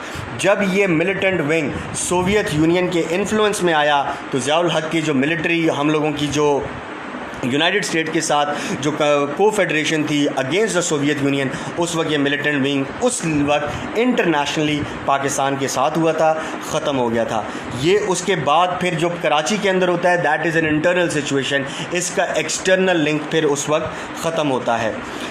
यूनाइटेड स्टेट्स ऑफ अमेरिका के कॉन्सेंट्रेटेड इन्फ्लुएंस के अंदर जब ज़ियाउल हक की शहादत होती है या ज़ियाउल हक का प्लेन क्रैश होता है 1988, US department completely blames the KGB and Afghanistan secret intelligence agency for this terrorist attack. ठीक है, और उसके बाद जब मोहम्मद नजीबुल्लाह की गवर्नमेंट आती है UNHCR की बैनर के अंदर, उसके ख़िलाफ़ एक टॉटेड कैंपेन यूज़ की जाती है और वो आप सब लोगों को पता है। After the withdrawal of Soviet forces from the Afghanistan, it was mostly isolated from the Afghanistan political landscape. Soviet यहाँ से जा चुका है। अफ़गानिस्तान का पॉलिटिकल लैंडस्केप तालिबान के लिए बड़ा साउंड ग्राउंड दे रहा था, और तालिबान ने जो इस्लामिक मुजाहिदीन थे उन्होंने in the banner of Taliban political landscape में बहुत इंक्रीजिंगली इम्प्रूवमेंट की और उन्होंने पॉलिटिकल स्ट्रक्चर को और स्टेचर को इन अफ़गानिस्तान ऑक्यूपाई किया। और अफ़गान जिहाद जिसको आप रेफ़र करते हैं 1979 से लेके 89 तक, उसने उस वक्त अफ़गान जिहाद में इंडिया रिलेशन स्ट्रॉन्गर थे, जो कि अब ख़ुद अपनी मौत मर चुके थे। इंडिया सेल्फ सेंटर्ड और कॉर्नर्ड हो चुका था, क्योंकि अफ़गानिस्तान के अंदर जो तालिबान गवर्नमेंट थी that was completely Pakistan centric. यहाँ पे मैं एक रेफरेंस तुम लोगों के लिए बता दूँ, अगर वो लोग या वो बच्चे या वो दोस्त जिनको थोड़ा सा स्टैटिस्टिकल एनालिसिस और क्रिटिकल एनालिसिस इन्हांस करना है, पाकिस्तान के एम्बेसडर थे, फ़ॉरेन पाकिस्तानी सेक्रेटरी थे रियाज़ अहमद ख़ान। मैं दोबारा बोल देता हूँ, Riaz Ahmad Khan, foreign Pakistani secretary to Afghan desk. उनकी एक बुक है Pakistan and Afghanistan, conflict, extremism and resistance to modernity. Conflict, extremism and resistance to modernity. Riaz Ahmad Khan जो फ़ॉरेन ऑफिस में थे, वो अपनी बुक में लिखते हैं कि when the top commander of Jamiat Islami led by Rabbani Group and the defense minister of Mujahideen government Ahmad Shah Massoud formed Shura-e-Nazar to fight the Soviet invasion, Pakistan viewed this as a newly negative element in Afghan politics which at any given time could act against Pakistan. However, Pakistan showed dissatisfaction with Jamiat-e-Islami and Rabbani's government, क्योंकि पाकिस्तान पहले भी जब जिन लोगों के ऊपर एतबार किया था उसने, बुरहानुद्दीन रब्बानी के ऊपर, जब वो गवर्नमेंट में गया तो पाकिस्तान के खिलाफ हो गया। यहाँ पे आपको लग रहा होगा कि मैं ये तेज़ बोला हूँ, मैं दोबारा बोल देता हूँ। याद रख लो कि पाकिस्तान हमेशा नेगेटिवली व्यू करता था हर उस नेक्सस को। क्यों? क्योंकि जिन लोगों को पाकिस्तान सेफ हेवन देता था कि ये पॉलिटिकल लैंडस्केप में किरदार अदा कर सकते हैं, जब वो हालात नॉर्मल होने के बाद जब दोबारा पॉलिटिकल लैंडस्केप में जाते थे तो वो पाकिस्तान के अगेंस्ट हो जाते थे या अगेंस्ट द इस्लामाबाद ऑफिस हो जाते थे। पाकिस्तान को लोगों के ऊपर, इन अफ़गानिस्तान की पॉलिटिक्स में लोगों के ऊपर एतबार करना मुश्किल हो गया था कि किसके साथ साइड की जाए, किसके साथ साइड ना की जाए। यहाँ पे आप लोगों के लिए बहुत ज़रूरी है एक और बात समझना, अफ़गानिस्तान में जो इस्लामिक जमात है उसे जमीयत इस्लामी कहा जाता है, जबकि पाकिस्तान में जो जमात है उसे जमात इस्लामी कहा जाता है। Please don't mix Jamiat Islami with Jamaat Islami. However, this Jamiat-e-Islami had a strong influence. When the Afghanistan Taliban government emerged, the political landscape, the situation became further complicated. क्यों? For the first time in Afghanistan's history, Pakistan के लिए काबुल के साथ bilateral relations बहुत improve हुए थे as compare to Delhi. ठीक है। हाउएवर, अफ़गानिस्तान की जो सिविल वॉर लीड कर रहा था और फाइट कर रहा था हिज़्ब इस्लामी की तरफ से गुलबदीन हिकमतयार और जमीयत इस्लामी की तरफ से Rabbani. India was aligned with Jamiat Islami while as we were aligned with Hizb Islami. Hizb Islami जो कि बाद में जमीयत इस्लामी के साथ मिल गई थी और पाकिस्तान के लिए वो उन्होंने तालिबान के बैनर के अंदर आई थी, लेकिन उस वक्त जमीयत इस्लामी जो थी वह इंडिया के साथ सेंटर्ड थी। जब Taliban emerge, India kept supporting Jamiat Islami and the northern alliance and established the first just after Taliban and Kabul in 1996 Ahmad Shah Massoud, a commander of Jamiat Islami who was against Taliban, जिसे कहा जाता है the lion of Jodhpur, the line of greatest anti Taliban movements. Ahmad Shah Massoud जो कि anti Taliban था, जिसको कत्ल किया गया था और उसके बाद जब असैसिनेट किया गया था उसके बाद Osama bin Laden on the world nexus आया था। हाउएवर, हम लोगों के लिए ये जो शूरा-ए-नज़र था इसने बहुत अच्छा किरदार अदा किया। तालिबान जब पॉलिटिकल लैंडस्केप के ऊपर आए तो पाकिस्तान के इसलिए for the first time in the decades long this era from 1990s to 2000 it was the most fruitful era. Hamid Karzai की इंडो पाक पॉलिसी क्या थी? हामिद करज़ई ने टिल्ट किया था पाकिस्तान की तरफ, प्रो पाकिस्तान था, इनसेपरेबल ब्रदर्स कहा गया था। इसकी जो during the whole period from 2001 to 2014 Afghanistan relations move towards crest and trough, कभी केओस होता था, कभी हारमनी होती थी। Generally Kabul's Indo Pak policy was very much pro India. याद रख लिया जाए कि जब तक पाकिस्तान के इंटरेस्ट सर्व हो रहे थे, पाकिस्तान के अंदर वॉर ऑन टेररिज्म ने डीप रूटिंग नहीं ली थी, इट वाज प्रो पाकिस्तान। लेकिन जैसे ही वॉर ऑन टेररिज्म ने पाकिस्तान को डिस्ट्रॉय करने लगी थी तो पाकिस्तान ने अपने रिजर्वेशन, स्ट्रेटेजिक इंटरेस्ट और इकोनॉमिक इंटरेस्ट अफ़गानिस्तान के लिहाज से यूनाइटेड स्टेट्स ऑफ अमेरिका को कन्वे कर दिए थे, लेकिन उनके ऊपर हीड नहीं हुई। पाकिस्तान ने अपने स्ट्रेटेजिक इंटरेस्ट को सेव करने के लिए इंटरनेशनली अक्लेम करने के साथ साथ, डिप्लोमेटिक रिलेशंस टाई करने के साथ साथ इंटरनली मूवमेंट्स भी लॉन्च की। अफ़गानिस्तान के अंदर तालिबान के साथ जो हम लोगों के राब्ते हुए, उस वक्त हामिद करज़ई का टिल्ट हो गया टूवर्ड्स इंडिया, और ये टिल्ट इतना स्ट्रॉन्ग था कि मिलिट्री अलाइंस भी हुआ था और स्ट्रेटेजिक अलाइंस भी हुआ था, गुड अलाइंस भी हुआ था। In 2009 Karzai's relations with United States of America's Barack Obama fall flat, और उसके रिज़ल्ट में उसने इंडिया की तरफ टिल्ट ज़्यादा किया था। For the first time Afghanistan के 6 ईयर ओल्ड जो एग्रीमेंट उसने इंडिया को दिया हुआ था कि हमें वेपन्स प्रोवाइड करें, इंडिया ने पहली दफ़ा ओबामा की फॉल रजीम के अंदर, जब पाकिस्तान से रिलेशंस सोर हो चुके थे, करज़ई ने इंडिया के साथ रिलेशंस डेवलप किए। सबसे बड़ा वेपन मशीनरी दी गई थी, including 150 battle tanks, 105 minimum mm gun fields, large number of 82 mm Motors, 1 medium lift transport aircraft जिसे आप AN-32 कहते हैं, 2 squadrons of medium lift attack helicopters and a large number of trucks. साथ साथ Afghanistan national security forces को train किया जाएगा और उनको इक्विप किया जाएगा इंडियन मिलिट्री एकेडमी देहरादून के अंदर। This was the first dent or daunch and very alarming situation for Pakistan जब ये वाला एग्रीमेंट साइन किया गया था। This motive behind the Karzai's multilateralism and regionalism was very much influenced by the relations with the United States। क्यों? करज़ई को अब D support करने लगी थी ओबामा की रिजीम। पाकिस्तान सपोर्ट कर रहा था वहाँ पे उन लोगों को कि वो इंटरनेशनली अक्लेम तो करें, लेकिन करज़ई पाकिस्तान के वेस्टेड इंटरेस्ट को इन द ट्राइबल एरिया प्रोटेक्ट नहीं कर रहा था। पाकिस्तान कह रहा था कि जब तक मेरे इंटरेस्ट सर्व नहीं होंगे, मैं करज़ई के साथ बायलैटरल टॉक्स तो कर सकता हूं, लेकिन मेरे इंटरेस्ट सर्व होने चाहिए। Our strategic interest were also there. However Karzai tilted from these 2 countries towards India, और इंडिया ने second time after the Soviet invasion पहली दफ़ा अपने कदम बहुत मजबूती से जमाए। वो ट्रेड शुरू किया, मिलिट्री इन्वेस्टमेंट शुरू की, इंटरनेशनल डिप्लोमेटिक रिलेशंस अफ़गानिस्तान के इंडिया के साथ बहुत स्ट्रॉन्ग होने लग गए। This was another movement, another flip of coin for Pakistan. Kabul के रिलेशन करज़ई के एरा में विद इंडिया सेकेंड टर्म के अंदर ज़्यादा इंक्रीज़ हुए। पाकिस्तान के लिए सिक्योरिटी कंसर्न्स और राइज हुए थे जिस टाइम पे ड्रोन अटैक्स होने लग गए थे, और पाकिस्तान इन ड्रोन अटैक्स की भी मजम्मत कर रहा था। हाउएवर ये ड्रोन अटैक्स किसी न किसी तरीके से पाकिस्तान के लिए भी मुफीद इस तरह थे कि पाकिस्तान के अंदर वो टेररिस्ट जो पाकिस्तान के अंदर टेररिज्म कर रहे थे, वो लोग भी मारे जा रहे थे। सॉवरेनिटी का क्वेश्चन अलहदा, उसके ऊपर कोई क्वेश्चन नहीं हो सकता कि हमारी सॉवरेनिटी कॉम्प्रोमाइज़ हो रही थी, लेकिन इंटेलिजेंस की बेसिस के ऊपर वो एरियाज़ जिधर पाकिस्तान की आर्मी को पहुंचने में टाइम लगता, अगर वहाँ पे ड्रोन्स कर रहे थे तो it was a beneficial effect for Pakistan eight that time. Kabul के अंदर इलेक्शंस होते हैं और हामिद करज़ई साहब को अल्लाह हाफ़िज़ कर दिया जाता है, और वहाँ पे एक NUG गवर्नमेंट आती है, नेशनल यूनिटी गवर्नमेंट आती है, जिसे अशरफ गनी लीड करता है, प्रेसिडेंट होता है, और चीफ एग्जीक्यूटिव का जो ओहदा लेता है दैट इज़ नाम भूल रहा है मुझे, अब्दुल्ला। ठीक है जी।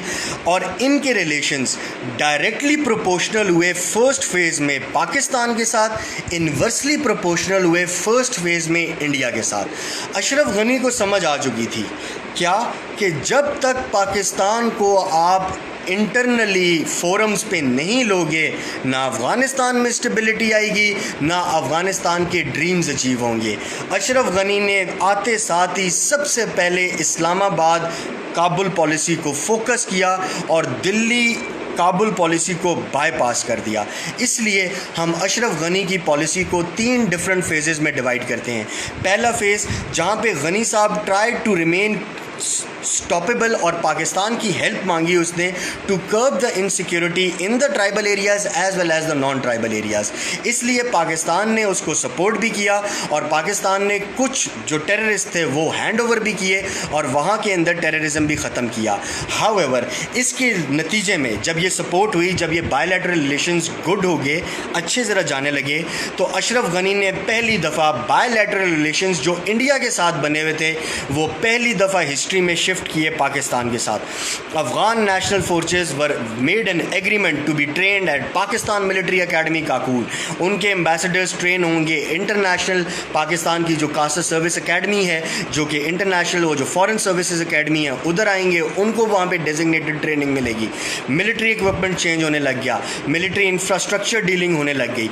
अशरफ गनी के साथ रिलेशंस अच्छे हो रहे थे कि अचानक आपके पास एक टिल्ट आता है जब लतीफ़ुल्लाह महसूद जो टीटीपी का जो अरेस्ट होता है अफ़गानिस्तान में 2013 में। Kabul latest suspects that Pakistan army school जो APS पेशावर के ऊपर अटैक हुआ था, उसकी वजह से पाकिस्तान के रिलेशंस अफ़गानिस्तान के साथ स्ट्रेन होना शुरू होते हैं। उन ऑपरेशंस को जिनको जनरल राहील शरीफ के अंदर ट्रेन लीड किया गया था against TTP in Afghanistan border as well as Pakistan border.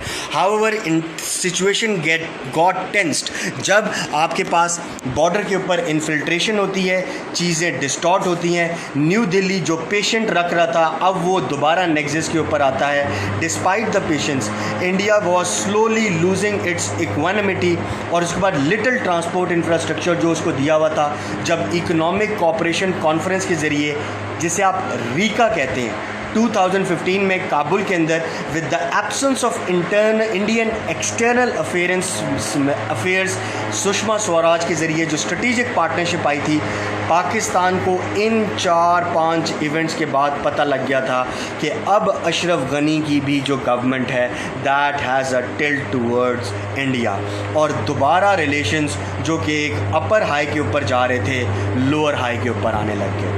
यहाँ पे सेकंड फेज़ ख़त्म होता है, थर्ड फेज़ शुरू होता है। आज में जब दोबारा इलेक्शन होते हैं, अफ़गानिस्तान की पॉलिसी कम्प्लीटली थर्ड फेज़ में इंटर होती है, जहाँ पे काबुल इंडिया से भी मूव अवे करता है। अमेरिका के इन्फ्लुएंस की वजह से जो पाकिस्तान के ऊपर उसको कॉन्फिडेंस होता है, उसके ज़रिए तालिबान को टॉक्स के अंदर लाया जाता है। First talks eight Moscow, second talks and मरी, थर्ड टॉक्स इन दोहा। ये तमाम जो टॉक्स होती हैं इसके अंदर पाकिस्तान को एपी सेंटर किरदार अदा कर लिया जाता है। जब एपी सेंट्रिक पोजीशन मिल जाती है पाकिस्तान को, उसके बाद जब पाकिस्तान तालिबान को for the first time in the history after the war on terrorism United States of America के कहने पे टेबल के ऊपर लेकर आता है, दोहा एग्रीमेंट शुरू होता है, तो यूनाइटेड स्टेट्स ऑफ अमेरिका अपनी तमाम कंसिडरेशंस अशरफ गनी की गवर्नमेंट से भी निकाल के किसके पावर हुल में रख देता है, तालिबान के पावर लूप में रख देता है।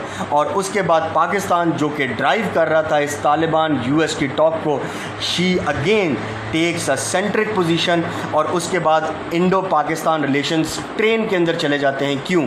एक फॉल्स फ्लैग ऑपरेशन होता है, 2 दफ़ा फॉल्स फ्लैग ऑपरेशन होता है। पहली दफ़ा करज़ई की हुकूमत में जिसे मुंबई अटैक कहते हैं, दूसरी दफ़ा अशरफ गनी की हुकूमत में जिसे आप पठानकोट अटैक कहते हैं। इस तालिबान डील को डिस्टॉर्ट करने के लिए, इससे मूव अवे करने के लिए, इससे पाकिस्तान की अटेंशन को हटाने के लिए जब ये पठानकोट का हमला होता है तो इंडिया पाकिस्तान के रिलेशंस जो कि स्ट्रेन होते हैं, ये मैं पाकिस्तान इंडिया का रिलेशंस का जब लेक्चर दूंगा उसके अंदर मैं बताऊंगा कि क्या होता है। However this Pathankot relation, this Mumbai attack, this has an directly ripple effect on the Afghan, Pakistan as well as Taliban talks. Number 1. Number 2 जो चीज़ अब आप लोगों के लिए बहुत ज़्यादा ज़रूरी है, यहाँ पे थर्ड फेज़ के ख़त्म होने के साथ साथ क्रिटिकल एनालिसिस। अब मैं अपनी बात कम्प्लीटली शिफ्ट करूँगा क्रिटिकल एनालिसिस के ऊपर। याद रहे मैंने एक चीज़ जिसको अभी कम्प्लीटली एक्सप्लेन नहीं किया, war of United States of America on Taliban as well as in Afghanistan, उसका इफ़ेक्ट इन 20 सालों में क्या आया। लेकिन इन शॉर्ट एक ही इफ़ेक्ट आया है जिसको दुनिया ने रिकग्नाइज़ किया था कि ये वो टेरेन है जिसको आप बाय फोर्स नहीं ले सकते। अल्टीमेटली आपको टॉक्स पे आना था। Pakistan was the backbone of this talks. Pakistan intelligence agencies as well as the diplomatic personnel as well as the diplomatic forum. It was the epicenter of United States and Taliban talks, जिसका fruit आपने देखा था US Taliban deal के अंदर. However, more importantly, क्योंकि SAARC के दोनों members हैं, अशरफ गनी ने जब पहली दफ़ा इंडिया के अंदर अमृतसर के अंदर जब सार्क की कॉन्फ्रेंस हो रही थी, जो इंडिया को बताया था कि मैं आपके साथ हूँ, कि जब उसने कहा था कि मुझे पाकिस्तान से एड नहीं लेनी, पाकिस्तान मेरे अंदर टेररिस्ट एक्टिविटीज़ बंद करे तो मैं पाकिस्तान को एड दे सकता हूँ in the time to come. That was the time जब हमें पता लगा था कि अफ़गानिस्तान का tilt towards Delhi, that was an epicentre at that time. और इस चीज़ को हमारे उस वक्त जो स्पोक्स पर्सन थे of finance affairs Sartaj Aziz ने भी डिस्टॉर्ट किया कि जो बातें अशरफ गनी साहब ऑन दिस फोरम कर रहे हैं, they are not adequate, they are not appropriate, क्योंकि हमारे भी रिजर्वेशंस हैं strategically, economically as well as socio politically, उनको भी एड्रेस होना चाहिए. अब क्रिटिकल एनालिसिस में क्या आएगा, ये सारी बात जितनी डिस्कशन अभी मैंने की है या जो बातें मैंने अभी तुम लोगों के साथ हिस्ट्री में की हैं, इनको एग्ज़ाम्स में ऐसे प्रोड्यूस नहीं करना जिस तरह मैंने बोला है, क्योंकि अगर इस तरह प्रोड्यूस करने लग गए तो भाई आपका एक क्वेश्चन के ऊपर ही 3 घंटे फारग हो जाएंगे. Completely constitutifying my this 1 hour 15 to 20 minutes approximate discussion, critical analysis क्या है. Number 1, Pakistan Afghanistan relations were based on 3 principles: multilateralism, pragmatism, realism as well as the regionalism.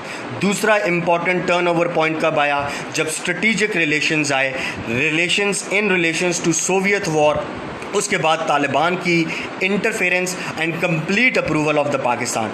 War on terrorism आता है, war on terrorism के बाद जो United States of America Afghanistan के अंदर war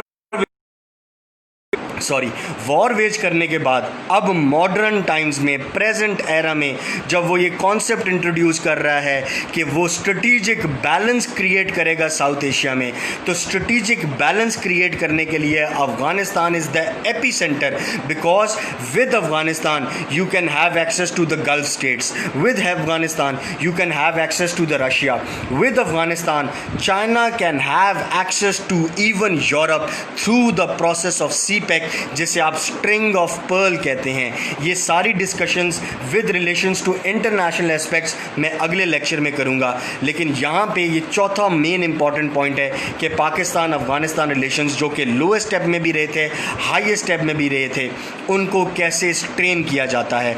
और उसके बाद गनी की वो कोटेशन जो तालिबान ऑफिशियल रहमतुल्लाह काकाज़ादा ने कहा था, कि जिसे गार्डियन ने भी लिखा था कि Taliban insurgency would not survive a month if the sanctuary in Pakistan would not have been there. इसकी वजह से जो पाकिस्तान के ऊपर रिलेशंस आए, पाकिस्तान को दुनिया कहती थी कि आपने तालिबान को सपोर्ट किया था, आपने सोवियत इन्वेजन में तालिबान को सपोर्ट किया है, वो पाकिस्तान का ब्लेम हिलरी क्लिंटन ने खुद शिफ्ट कर लिया when Hillary Clinton said in the Congress that these mujahideen were trained by the United States of America with the help of Pakistan's military in Pakistan to fight against Soviet Union. Last but not the least, Pakistan-Afghanistan ties in Ashraf Ghani went at the lowest step. However, they were regimed, they were redefined with the US-Taliban peace deal, and Pakistan is again on the landscape. याद रख लिया जाए, critical analysis में मैंने दरमियान में आप लोगों को एक कहा था कि मैं वो पॉइंट एक्सप्लेन करूंगा जिसकी वजह से आप लोगों को समझ आएगी कि ये बैलेंस ऑफ पावर क्यों क्रिएट की जा रही है. जब यूनाइटेड स्टेट्स ऑफ अमेरिका ने वॉर ऑन टेररिज्म वेज की थी तो वो सिर्फ हवा में उड़ के नहीं आया था, वो अपना इक्विपमेंट लेकर आया था, वो अपनी टेक्नोलॉजी लेकर आया था, वो अपना मिलिट्री आर्सनल लेकर आया था, and that Arsenal is worth $80 billion presently in Afghanistan, जिसे फ़िलहाल अफ़गान नेशनल फोर्सेस यूज़ कर रही हैं. इंडिया का मेन ऑब्जेक्टिव है to take that arsenal of worth of $80 billion और उस आर्सनल को लेके वो अपनी मिलिट्री माइट इंक्रीज़ करे. लेकिन यहाँ पे एक और बात आ जाती है कि पाकिस्तान के बगैर, पाकिस्तान की मर्ज़ी के बगैर, पाकिस्तान की इजाज़त के बगैर ना वो $80 बिलियन का आर्सनल टच किया जा सकता है, ना उसको हवा में उड़ाया जा सकता है, क्योंकि पाकिस्तान ही वो था जब नेटो के कंटेनर्स यहाँ से 11 साल तक जाते रहे हैं, इक्विपमेंट लेके, फूड सप्लाईज लेके. इसलिए Pakistan is considered to be the most important significant person and significant epicenter in evacuating United States of America as well as in making United States of America stronger in Afghanistan. Last critical analysis का point कि United States of America ने कभी नहीं निकलना अफ़गानिस्तान से, ये बात आप अपनी जहनों में बिठा लें। एक मुल्क जो $4 ट्रिलियन की इकॉनमी लगा के एक मुल्क में बैठा हो और वो इतनी आसानी से निकल जाएगा, वो मिलिटरीली तो निकलेगा, स्ट्रेटिजिकली नहीं निकलेगा और इकोनॉमिकली नहीं निकलेगा। क्यों? उसने दो बड़े जाइंट्स को यहाँ पे देखना है। The number one giant which is considered to be the most number one economic power in the world times to come, the China through the CPEC, इसको भी ओवरव्यू करना है। रशिया के भी ग्रोइंग इन्फ्लुएंस को ओवरव्यू करना है। इतना यूनाइटेड स्टेट्स ऑफ अमेरिका आसानी से नहीं निकलेगा। हाउएवर जो मिलिट्री के ऊपर उसके बर्डन आएंगे दैट मे बी इन्फ्लुएंस्ड कि in the time to come जो तालिबान डील हुई थी कि 14 मंथ्स में इवैक्यूएट किया जाएगा, वो कोरोना की वजह से डिस्टॉर्ट हो चुकी है। कोरोना की वजह से तालिबान की जो डील है वो लूप होल में चली गई है। क्यों? फर्स्ट मंथ के अंदर 5000 तालिबान को ऑपरेट करवाना था, उनको निकालना था, जो नहीं निकाले जा सके। तालिबान ने आर्म्स ले डाउन करने थे कि नहीं किए गए। उसके 2 महीने के बाद नेटो ने आहिस्ता आहिस्ता विड्रॉ करना था फॉर द 14 मंथ्स पीरियड। उससे पहले तालिबान की जो डील हुई थी उसमें पहला मेन पॉइंट क्या था कि अफ़गानिस्तान का जो नाम है वो दोबारा रखा जाए इस्लामिक एमिरेट्स ऑफ अफ़गानिस्तान। दोबारा इनको वो झंडा दिया जाए वो जो पहले इनके पास 2000 में वॉर से पहले झंडा था। क्या था? वाइट फ्लैग था और कलमा लिखा हुआ था ला इलाहा इल्लल्लाह मुहम्मद रसूलुल्लाह। और तीसरा, तालिबान की जो कंधार और रिलेटेड प्रोविंसेस में जो इन्फ्लुएंस है, इसकी वजह से अफ़गानिस्तान की गवर्नमेंट के अंदर मिनिमम 60% शेयर दिया जाए और इन्फ्लुएंस दिया जाए। ये वो 3 पॉइंट्स हैं जो आप लोगों को तालिबान पीस डील पढ़ के नहीं मिलने, लेकिन ये वो तीसरा पॉइंट इतना इंपॉर्टेंट पॉइंट है कि इसी के ऊपर अशरफ गनी को पता है कि अगर लेफ़्ट विंग ख़त्म ही हो जाएगा कि 20 साल बाद अगर तालिबान आ गए। Hence the critical analysis is very important। जो मैंने लास्ट 5-6 पॉइंट्स डिस्कस किए हैं, इस बेसिक्स के ऊपर, इस क्रक्स के ऊपर मैंने अगले लेक्चर में 2 चीज़ें बयान करूँगा। Number 1, present US Taliban deal. Number 2, India Pakistan Afghanistan triangular nexus on the war on terrorism and it's after effects. लेकिन अभी जो पास के लिहाज से रिलेशंस एक्सप्लेन किए हैं, इसके ऊपर कोई क्वेश्चन हो तो आप पूछ सकते हैं।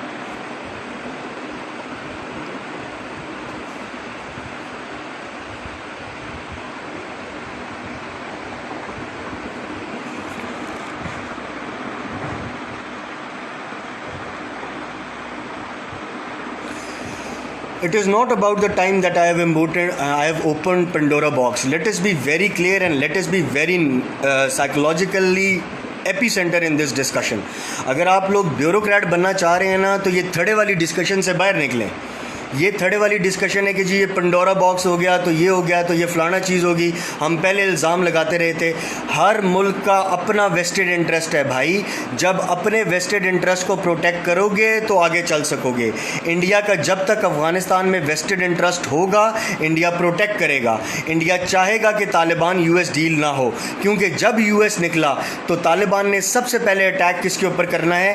कश्मीर को आज़ाद कराने के लिए करना है। ये पिछले दिनों जो तालिबान की स्टेटमेंट आई थी, don't consider it a normal statement, don't consider it a naive statement. ये स्टेटमेंट हो सकता है कि USA की तरफ से खुद दिलवाई गई हो ताकि इंडिया को भी कर्ब किया जाए।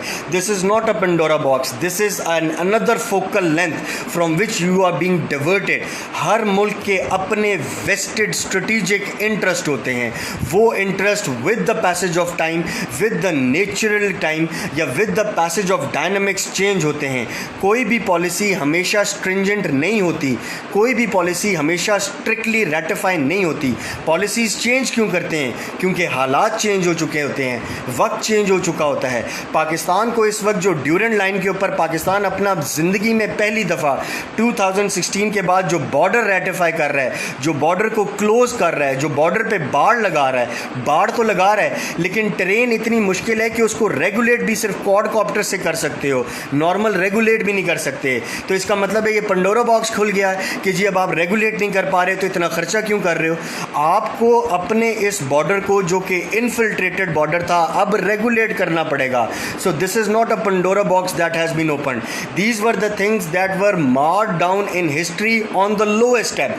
क्यों? क्योंकि याद रख लीजिएगा कि स्टेट का इंटरेस्ट, नेशन का इंटरेस्ट कुछ 2-3 इंटरेस्ट को ओवर वैल्यू कर देता है।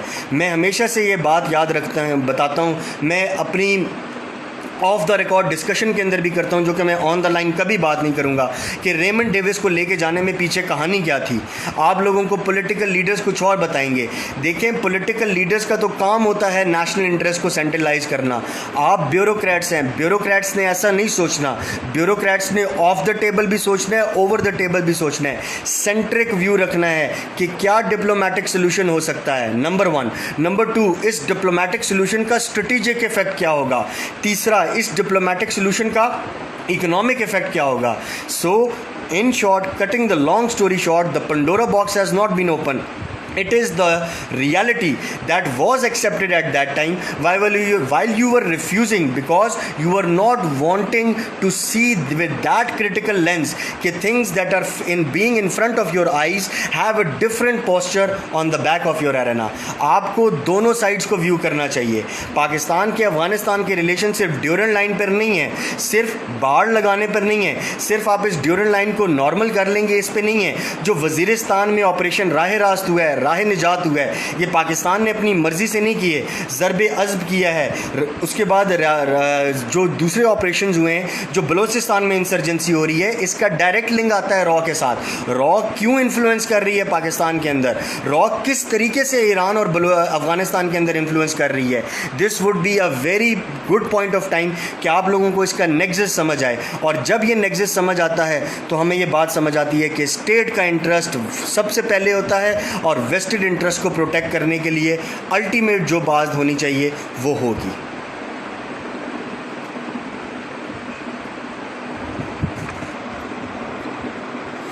ज़ीशान ज़िया दाऊद प्लान जो को फेडरेशन का था, कंट्रोल्ड एरिया, वो तो इम्प्लीमेंट ही नहीं हुआ यार. Have not resulted in a disaster in long run. Disaster की तो तब बात करूँ ना मैं जब वो इम्प्लीमेंट हो गया हो. वो तो इम्प्लीमेंट ही नहीं हुआ, उसको तो आगे लेके ही नहीं चला गया. वो दाऊद की असैसिनेशन हुई है, यहाँ पे जुल्फ़िकार अली भुट्टो की असैसिनेशन हुई है. तो ज़िया के दौर में तो उस को फेडरेशन को तो माना ही नहीं गया, क्योंकि ज़िया के दौर में तो सोवियत इन्वेजन शुरू हो गई थी. यस, अगर वो एग्रीमेंट फ्रूटफुल होता, उसको आगे लेके जाया जाता, को फेडरेशन का कॉन्सेप्ट बनता, फिर मैं ये बात कर सकता था. लेकिन अभी मैं बात इस वजह से नहीं कर सकता कि वो एग्रीमेंट अपनी मौत आप ही मर गया था after the formation of the military martial law as well as the Soviet invasion.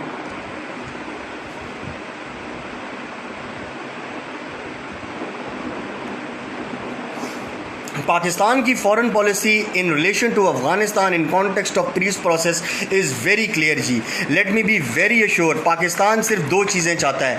Number 1, complete non interference of the world in the internal affairs of Afghanistan and strict neutrality with the Afghan ethnic factors. Afghan में दो ethnic factors रहते हैं, जो एक अपर हैं और जो पाकिस्तान के साइड रिजाइड कर रहे हैं, पश्तून्स. नंबर 1, मैंने main objective of Afghan policy of Pakistan या पाकिस्तान की डिप्लोमेटिक पॉलिसी क्या है कि preservation of Afghanistan independence, sovereignty and territorial integrity and early return of durable peace. Peace नहीं आया उधर, जिसकी वजह से वो जो अफगान रेफ्यूजीज पाकिस्तान के अंदर आए हुए हैं, वो एक्स्ट्रा इकोनॉमिक बर्डन है, वो एक्स्ट्रा स्ट्रेटेजिक बर्डन है. पाकिस्तान उनको वापस करना चाहता है, लेकिन जब तक ड्यूरेबल पीस नहीं होगा, उस पीस की वजह से जो पाकिस्तान का पीस डिस्टॉर्ट हुआ है, जो पाकिस्तान के अंदर इंटरनली डिस्प्लेस्ड पर्सन्स क्रिएट हुए हैं, आईडीपीज हुए हैं, वो जो एक्स्ट्रा इकोनॉमिक क्रंच आया है, एक्स्ट्रा इकोनॉमिक वेटेज आया है, उसको कौन बर्दाश्त करेगा, उसको कौन देखेगा.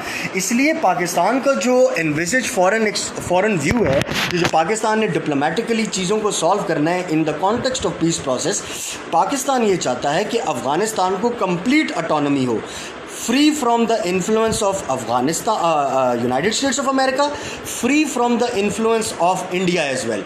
पाकिस्तान न्यूट्रलिटी दिखाएगा जब ये दोनों ममालिक न्यूट्रलिटी दिखाएं. रिसर्च एंड विंग एनालिसिस, जिसे आप रॉ कहते हैं, वो अफ़गानिस्तान के ज़रिए पाकिस्तान में क्या कुछ कर रहा है। अफ़गानिस्तान के पॉलिटिकल लीडर्स की बैकिंग ना हो रॉ को, तो वो पाकिस्तान में उनकी हिम्मत है कुछ करने की। इसका मतलब है अगर पाकिस्तान न्यूट्रलिटी की तरफ जाएगा तो सबसे पहले इन सभी चीज़ों को, ओपिनियंस को एडजस्ट करना पड़ेगा। जब तक अफ़गान न्यूट्रलिटी की तरफ नहीं जाएगा ये चीज़ें नहीं होंगी। और कब जाएगा? जब Taliban, the most important stakeholders, उनको आप अशरफ गनी के साथ बिठाएंगे। अब अशरफ गनी साहब कह रहे हैं कि हम लोगों ने इतनी ज़िंदगी जद्दोजहद की है तालिबान को आउस्ट करने में, अब तालिबान फिर दोबारा मेजर क्रंच लेके बैठेंगे। लेकिन पीस तालिबान में, अफ़गानिस्तान में तब तक नहीं हो सकता जब तक आप तालिबान को फोर फ्रंट पे नहीं लेकर आएंगे। जब तक तालिबान फोर फ्रंट पे नहीं आएंगे in the peace process along with the national government that is being formed in the Afghanistan, उसके साथ आप दुनिया के साथ निगोशिएशंस नहीं करेंगे, पीस डेवलप नहीं होगा। जब अफगानिस्तान में पीस नहीं होगा तो पाकिस्तान के ट्राइबल एरियाज़ में इन्फ्लुएंस रहेगा, और जब तक पाकिस्तान के ट्राइबल एरियाज़ में इन्फ्लुएंस रहेगा, अफगानिस्तान के डिस्टर्बेंस का रॉ इंटरफेयर करेगा। अच्छा यार, रेफरेंसेस पूछ रहे हो तो सबसे पहले अगर तुम लोगों के पास टाइम है, नॉर्मली स्टूडेंट्स कहते हैं कि जी हमारे पास टाइम है। मैं हमेशा से कहता हूँ नॉलेज लेने के लिए ज़िंदगी पड़ी है, लेकिन कुछ चीज़ें हैं जो कि तुम लोगों को पढ़नी चाहिए। सबसे पहले खुर्शीद महमूद कसूरी की बुक पढ़ो, neither a hawk nor a dove. Foreign relations के लिए, इंटरनेशनल रिलेशंस के लिए one of the best books, number 1 क्या खुर्शीद महमूद कसूरी की है, neither a hawk nor a Dove.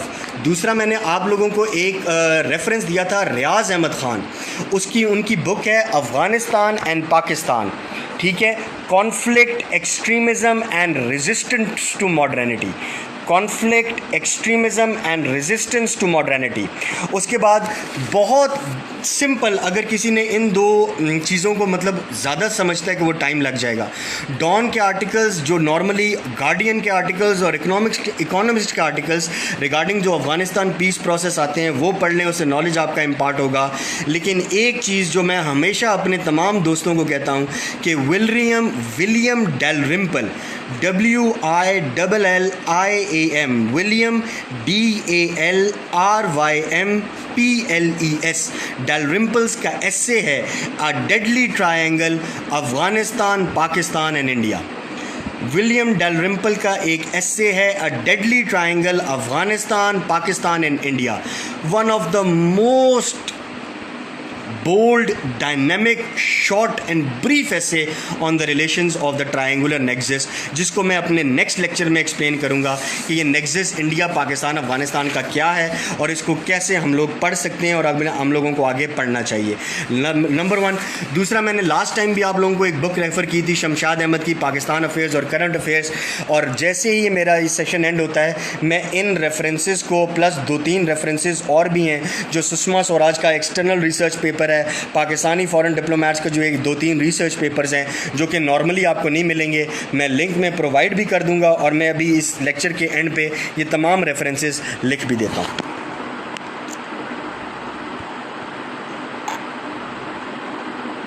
Taliban deal के साथ जो पहले 3 पॉइंट्स हैं जो कि नॉर्मली तालिबान डील को एक्सेप्ट करने में यूनाइटेड स्टेट्स ऑफ अमेरिका को बहुत मुश्किल हुई थी, और ये 3 पॉइंट्स एक्सेप्ट करने के साथ साथ ही आयशा यूनाइटेड स्टेट्स ऑफ अमेरिका ने अल्टीमेटली अपनी डिफ़ीट एक्सेप्ट कर ली थी। सबसे पहला कि अफ़गानिस्तान का नाम दोबारा हमें चाहिए, द चेंज नेम जो पहले था 96 की गवर्नमेंट में, the Islamic Emirates of Afghanistan, number 1 point. Number 2, Taliban के जितने लोग इंटरनेशनली, नेशनली जिनको आपने बंद किया हुआ है और जिनके ऊपर गुआंतानामो बे में और उसके बाद दूसरे इंटरनेशनली आपने ऑब्लिगेशंस लगाई हुई हैं, उन सबको फ्री किया जाएगा। इसके बदले में तालिबान क्या करेंगे कि वो जो centuries of the United States of America and Afghan national forces जो अटैक कर रहे हैं वो ख़त्म किया जाएगा।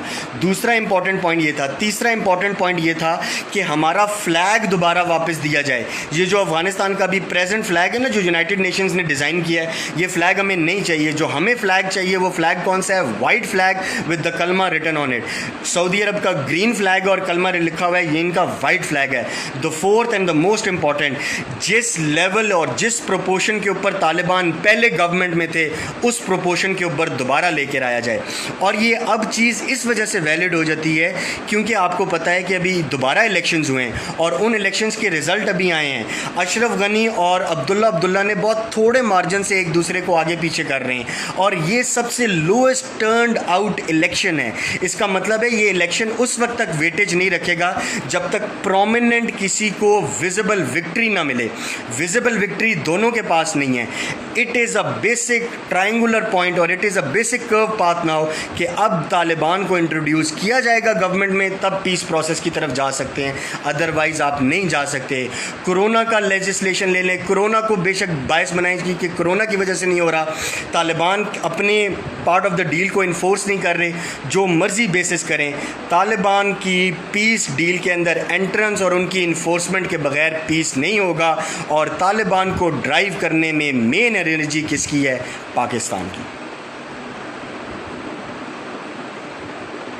मैं बहुत खुल के बोलता हूँ इस बात में। Mohammad Umar Azhar Umar, yes, PTM Pashtun Tahaffuz movement is a movement launched by the secessionist and the separatist movement of Afghanistan।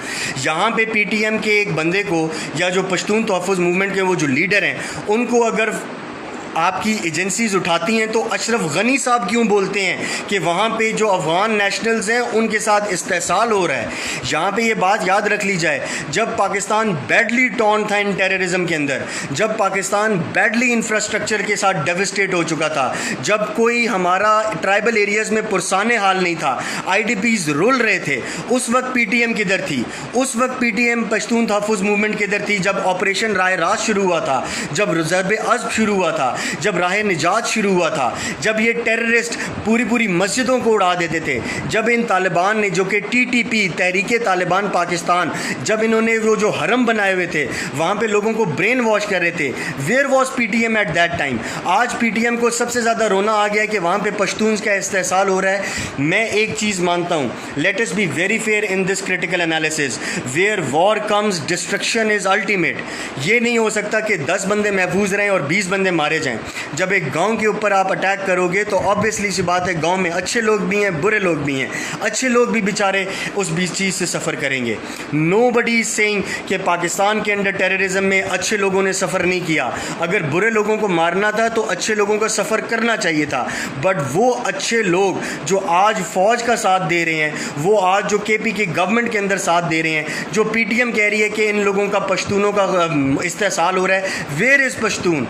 वो पश्तून तो आज उन्हें ही लायबल ठहरा रहे हैं कि इनकी वजह से हम लोग सबसे ज़्यादा नेगेट हुए हैं। वेयर इन दोज, जिसको आपको पता होता है ना ग्लोबल पॉलिटिक्स। ग्लोबल पॉलिटिक्स क्या है? ग्लोबल पॉलिटिक्स यही तो चीज़ है कि जहाँ पे आपको इंटरनेशनल हेजेमोनिक वेस्टेड इंटरेस्ट नज़र आएंगे, आप सपोर्टाज करेंगे। PTM के ज़रिए इंटरनल सिचुएशन डिस्टेबलाइज हो रही है, ह्यूमैनिटेरियन सिचुएशन डिस्टेबलाइज हो रही है, आपका जो external flux towards the Kashmir है वो डिस्टॉर्ट हो रहा है। मैं अगर बाकी सारी बातों को मिलाऊं तो थोड़े से मिक्सअप हो जाओगे। अभी सिर्फ इस बात को रोको कि yes, in my view and in the international forums view, critical analyse करो ना कि PTM ने ऑगमेंट किया है किसी अच्छी चीज़ को या डी ऑगमेंट किया है वहाँ पे पीस प्रोसेस को। Answer is in front of yours. वो लोग जिनके पास कहते हैं मेरे पास 2 बकरियां हैं, उनको फंड कौन कर रहा है लेग्जिस में और V8 में आने की? ISI तो फंड नहीं कर रही, आर्मी तो फंड नहीं कर रही। आर्मी के ख़िलाफ़ जो बातें बोलते हैं, वो जो बातें करते हैं, ना सिर्फ आर्मी के ख़िलाफ़, ना सिर्फ ISI के ख़िलाफ़, this is not just military. वहाँ पे जो नॉर्मल लोगों के ख़िलाफ़ जो सेंटिमेंट उभारा जा रहा है, it is clearly evident that research and wing analysis रॉ, it is a collaboration of Afghanistan intelligence secret service agency as well as the Afghanistan national forces. यहाँ पे PTM के एक बंदे को कुछ होता है तो अफगानिस्तान के प्रेसिडेंट अशरफ गनी उठ के प्रेस कॉन्फ्रेंस कर देते हैं, लेकिन जब यहाँ पे टेररिस्ट किसी मस्जिद में धमाका करते हैं तो कोई कॉन्डोलेंसेस नहीं आती।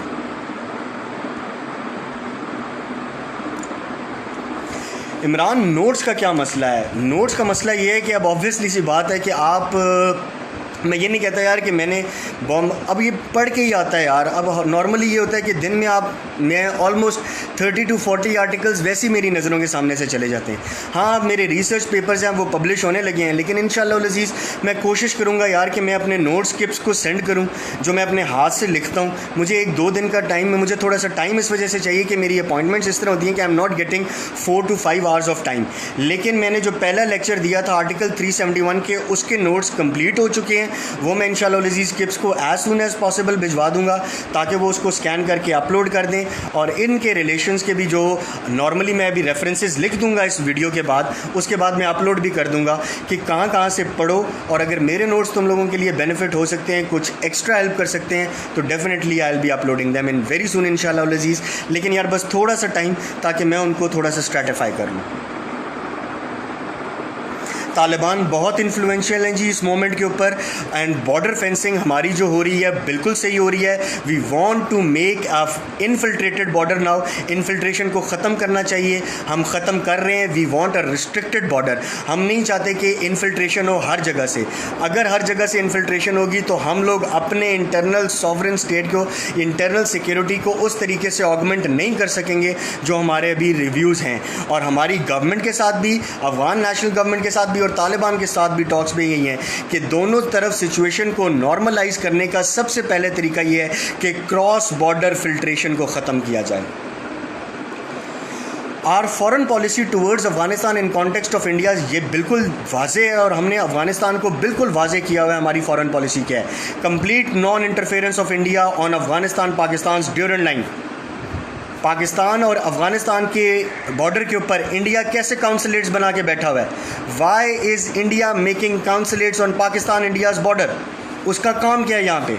नंबर 1। नंबर 2, ट्रांजिट ट्रेड जो वाघा बॉर्डर से जा रहा है, जो पाकिस्तान का एक बड़ा माइलस्टोन था, Afghanistan Pakistan transit trade agreement, जिसे हिलरी क्लिंटन ने भी कहा था one of the biggest milestone, जिसके ज़रिए वाघा बॉर्डर से through Peshawar and through the supply root आपके पास अफगानिस्तान में गुड्स जाती हैं फ्रॉम इंडिया और वहाँ से गुड्स आती हैं इनटू पाकिस्तान, इनटू इंडिया। वो हम लोग दे रहे थे, लेकिन आपने उसको भी as a terrorist work use किया है। जब तक आप इंश्योर नहीं करेंगे कि इंडिया की interference through her intelligence in the tribal areas of Pakistan zero नहीं होती, तब तक आप लोगों के साथ रिलेशंस नॉर्मल नहीं हो सकते।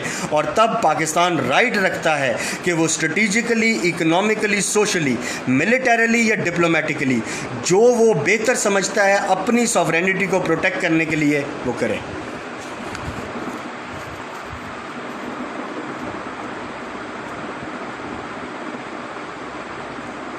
पश्तून मूवमेंट्स इन अफ़गानिस्तान अगेंस्ट पाकिस्तान नहीं है यार। देखो एक बात ज़रा समझो, ये बात भी बड़ी इंपॉर्टेंट है तुम लोगों के समझने के लिए कि पश्तून्स दोनों तरफ हैं, दोनों तरफ पठान फैमिलीज़ हैं। हो सकता है जब ड्यूरेंट लाइन बनी हो तो उस तरफ एक भाई रह गया हो, इस तरफ दूसरा भाई रह गया हो। आप उनको सेपरेट कम्प्लीटली नहीं कर सकते। गवर्न करें, रेगुलेट करें, through laws and regulations enforce करें। लेकिन पश्तून मूवमेंट कब जन्म देगी? जब आप किसी के राइट्स को इन्फोर्स नहीं होने देंगे, जब आप किसी से उनके फंडामेंटल राइट्स छीनेंगे। पाकिस्तान ने कभी नहीं कहा कि वो पश्तून्स यहाँ पर नहीं आएँ, बट प्रॉपर ट्रीटमेंट के साथ आएँ, प्रॉपर वीज़ा लेकर आएँ, प्रॉपर अप्रूवल लेकर आएँ। This is all what Pakistan is saying. Pakistan is saying that regulations of the law and order. जब तक आप law and order internationally borders पे enforce नहीं करेंगे, how can you be so sure and how can you be at peace कि internal situation normal रहेगी? Yes, PTM is backed by Afghanistan as well as the research and wing analysis raw indirectly in Pakistan. No question about it.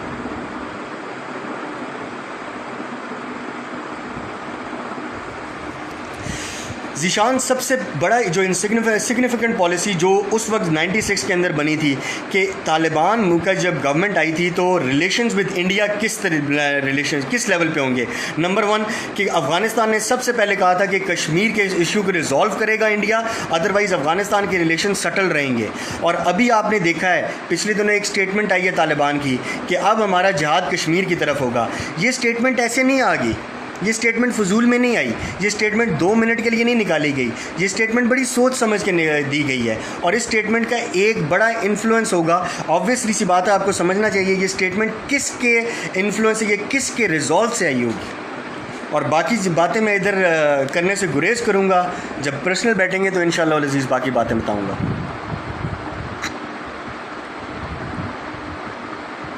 Ali, late me be very clear, मेरे lectures को तुम लोग comparison कर लो किसी भी जगह से। आई एम नॉट सेइंग कि मैं बहुत परफेक्ट पढ़ाता हूँ, लेकिन मैं एक डिफरेंट डायमेंशन देता हूँ यार। मैं हमेशा से ये सोच के पढ़ाता हूँ कि एक स्टूडेंट के अंदर क्रिटिकल एनालिसिस की चीज़ डेवलप होनी चाहिए। हमारा उनके साथ सोशली लिंक है, हमारा उनके साथ कल्चर मिलता है, हमारा उनके साथ सब कुछ मिलता है। अफ़गानिस्तान और पाकिस्तान में कोई फ़र्क नहीं है। इंडिया मुस्लिम पाकिस्तान भाई भाई थे, पाकिस्तान अफ़गानिस्तान भाई भाई हैं। इससे आगे निकलो। अगर भाई भाई हैं तो इतने रिलेशंस स्ट्रेंड क्यों रहे हैं, इतने रिलेशंस कॉम्प्लेक्स क्यों हैं? ये 40 से 50s के अंदर क्या हुआ? ये पश्तूनिस्तानिज़म कहाँ से आया? ये आइडियोलॉजी कहाँ से आई? ये बुरहानुद्दीन रब्बानी के ये जो आपके पास हक्कानी नेटवर्क्स हैं, ये आपके पास लतीफ़ुल्लाह महसूद है, बैतुल्लाह महसूद है, ये उसामा बिन लादेन है। ये कौन लोग थे? उसामा बिन लादेन को पाकिस्तान में मारा गया। लोग कहते हैं सही है गलत है, मैं इसके ऊपर बाद में डिबेट करूँगा। कुछ लोग जो कहते हैं कैसे हुआ? ये अगर इतने रिलेशंस भाई भाई हैं, इनसेपरेबल ब्रदर्स हैं, तो ये कैसे होंगे? आपको ऑब्वियसली सी बात है क्रिटिकल एनालिसिस देना है। वो आपसे ये नहीं पूछ रहा कि अलिफ नार और बेबकरी बता दे मुझे।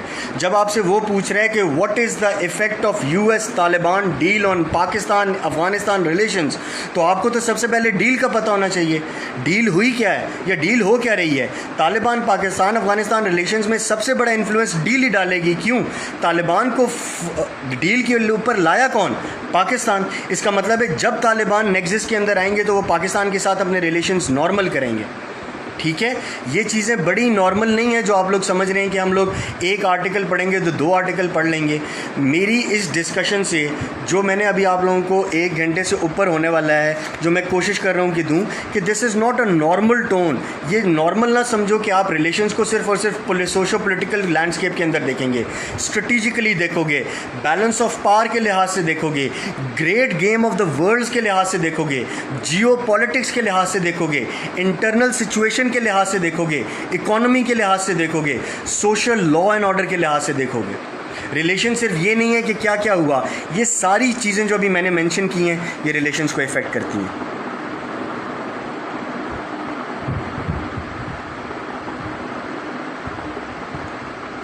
देखें, अलकायदा को बनाया गया है कि ये मिलिटेंट विंग था। Al Qaeda was not an militant wing initially. ठीक है, अब इसके ऊपर मैं इंशाल्लाह नेक्स्ट लेक्चर मेरा इसी से रिलेटेड होगा। मेरा next lecture war on Afghanistan, US Taliban deal and its influence on Pakistan and Afghanistan India. ये 3 चीज़ें होंगी, क्योंकि अभी मैं इतना ज़्यादा 1-1.5 घंटे में कवर नहीं कर सकता यार। ये 5 से 6 घंटे की डिस्कशन होती है जिसको मैं पार्ट्स में करता हूँ। मेरे नेक्स्ट में इंशाल्लाह अज़ीज़ जब मैं वॉर ऑन अफगानिस्तान करूँगा, उसके साथ मैं यूएस तालिबान डील करूँगा। उस वक्त तुम लोगों को प्रॉपर पता लगेगा कि अलकायदा शुरू कहाँ से हुई, इसको बनाया कैसे गया। ये पेंटागन ने रेजोल्यूशन नंबर 1267 जो पास की थी, ये क्या थी, 1295 क्या है। ठीक है, ये सारी चीज़ें मैं इंशाल्लाह अज़ीज़ डिस्कस करूँगा। वो चीज़ें जो आपको पहले आज से पहले कभी नहीं पता थी कि ये क्या हुआ, ये अलकायदा को कैसे मेन स्ट्रीम में लाया गया। पहले आप इस्लामिक मुजाहिदीन कह रहे थे, अब आप पहले आप मुजाहिदीन, अब आप जिहादिस्ट कहने लग गए। जिहादिस्ट के बाद फ़ौरन तालिबान का लेबल दे दिया गया। How this happened, how this events when in the flow, ये इंशाल्लाह अज़ीज़ मैं सारी डिस्कस करूँगा इन द नेक्स्ट लेक्चर इंशाल्लाह अज़ीज़।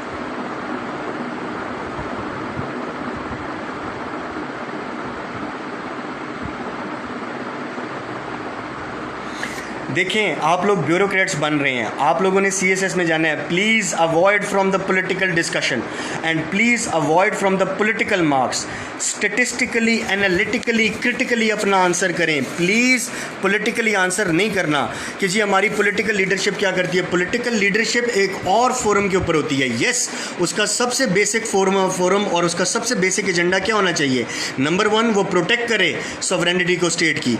पॉलिटिकल लीडर्स जो होते हैं उन्होंने दुनिया के फ्रंट पे रिप्रेजेंट करना होता है। ये आपकी बात बिल्कुल ठीक है, मैं इस बात से एग्री करता हूँ। लेकिन पॉलिटिकल कमेंट्स से अली वज़ीर, इसको मैं बाद में इंशाल्लाह अज़ीज़ नेक्स्ट लेक्चर में वेरीफाई करूँगा कि तेरा ठीक है पॉलिटिकल गिमिक्री होनी चाहिए, but that politics which is against the nation's interest, nation's state sovereignty should not be acceptable, is not acceptable.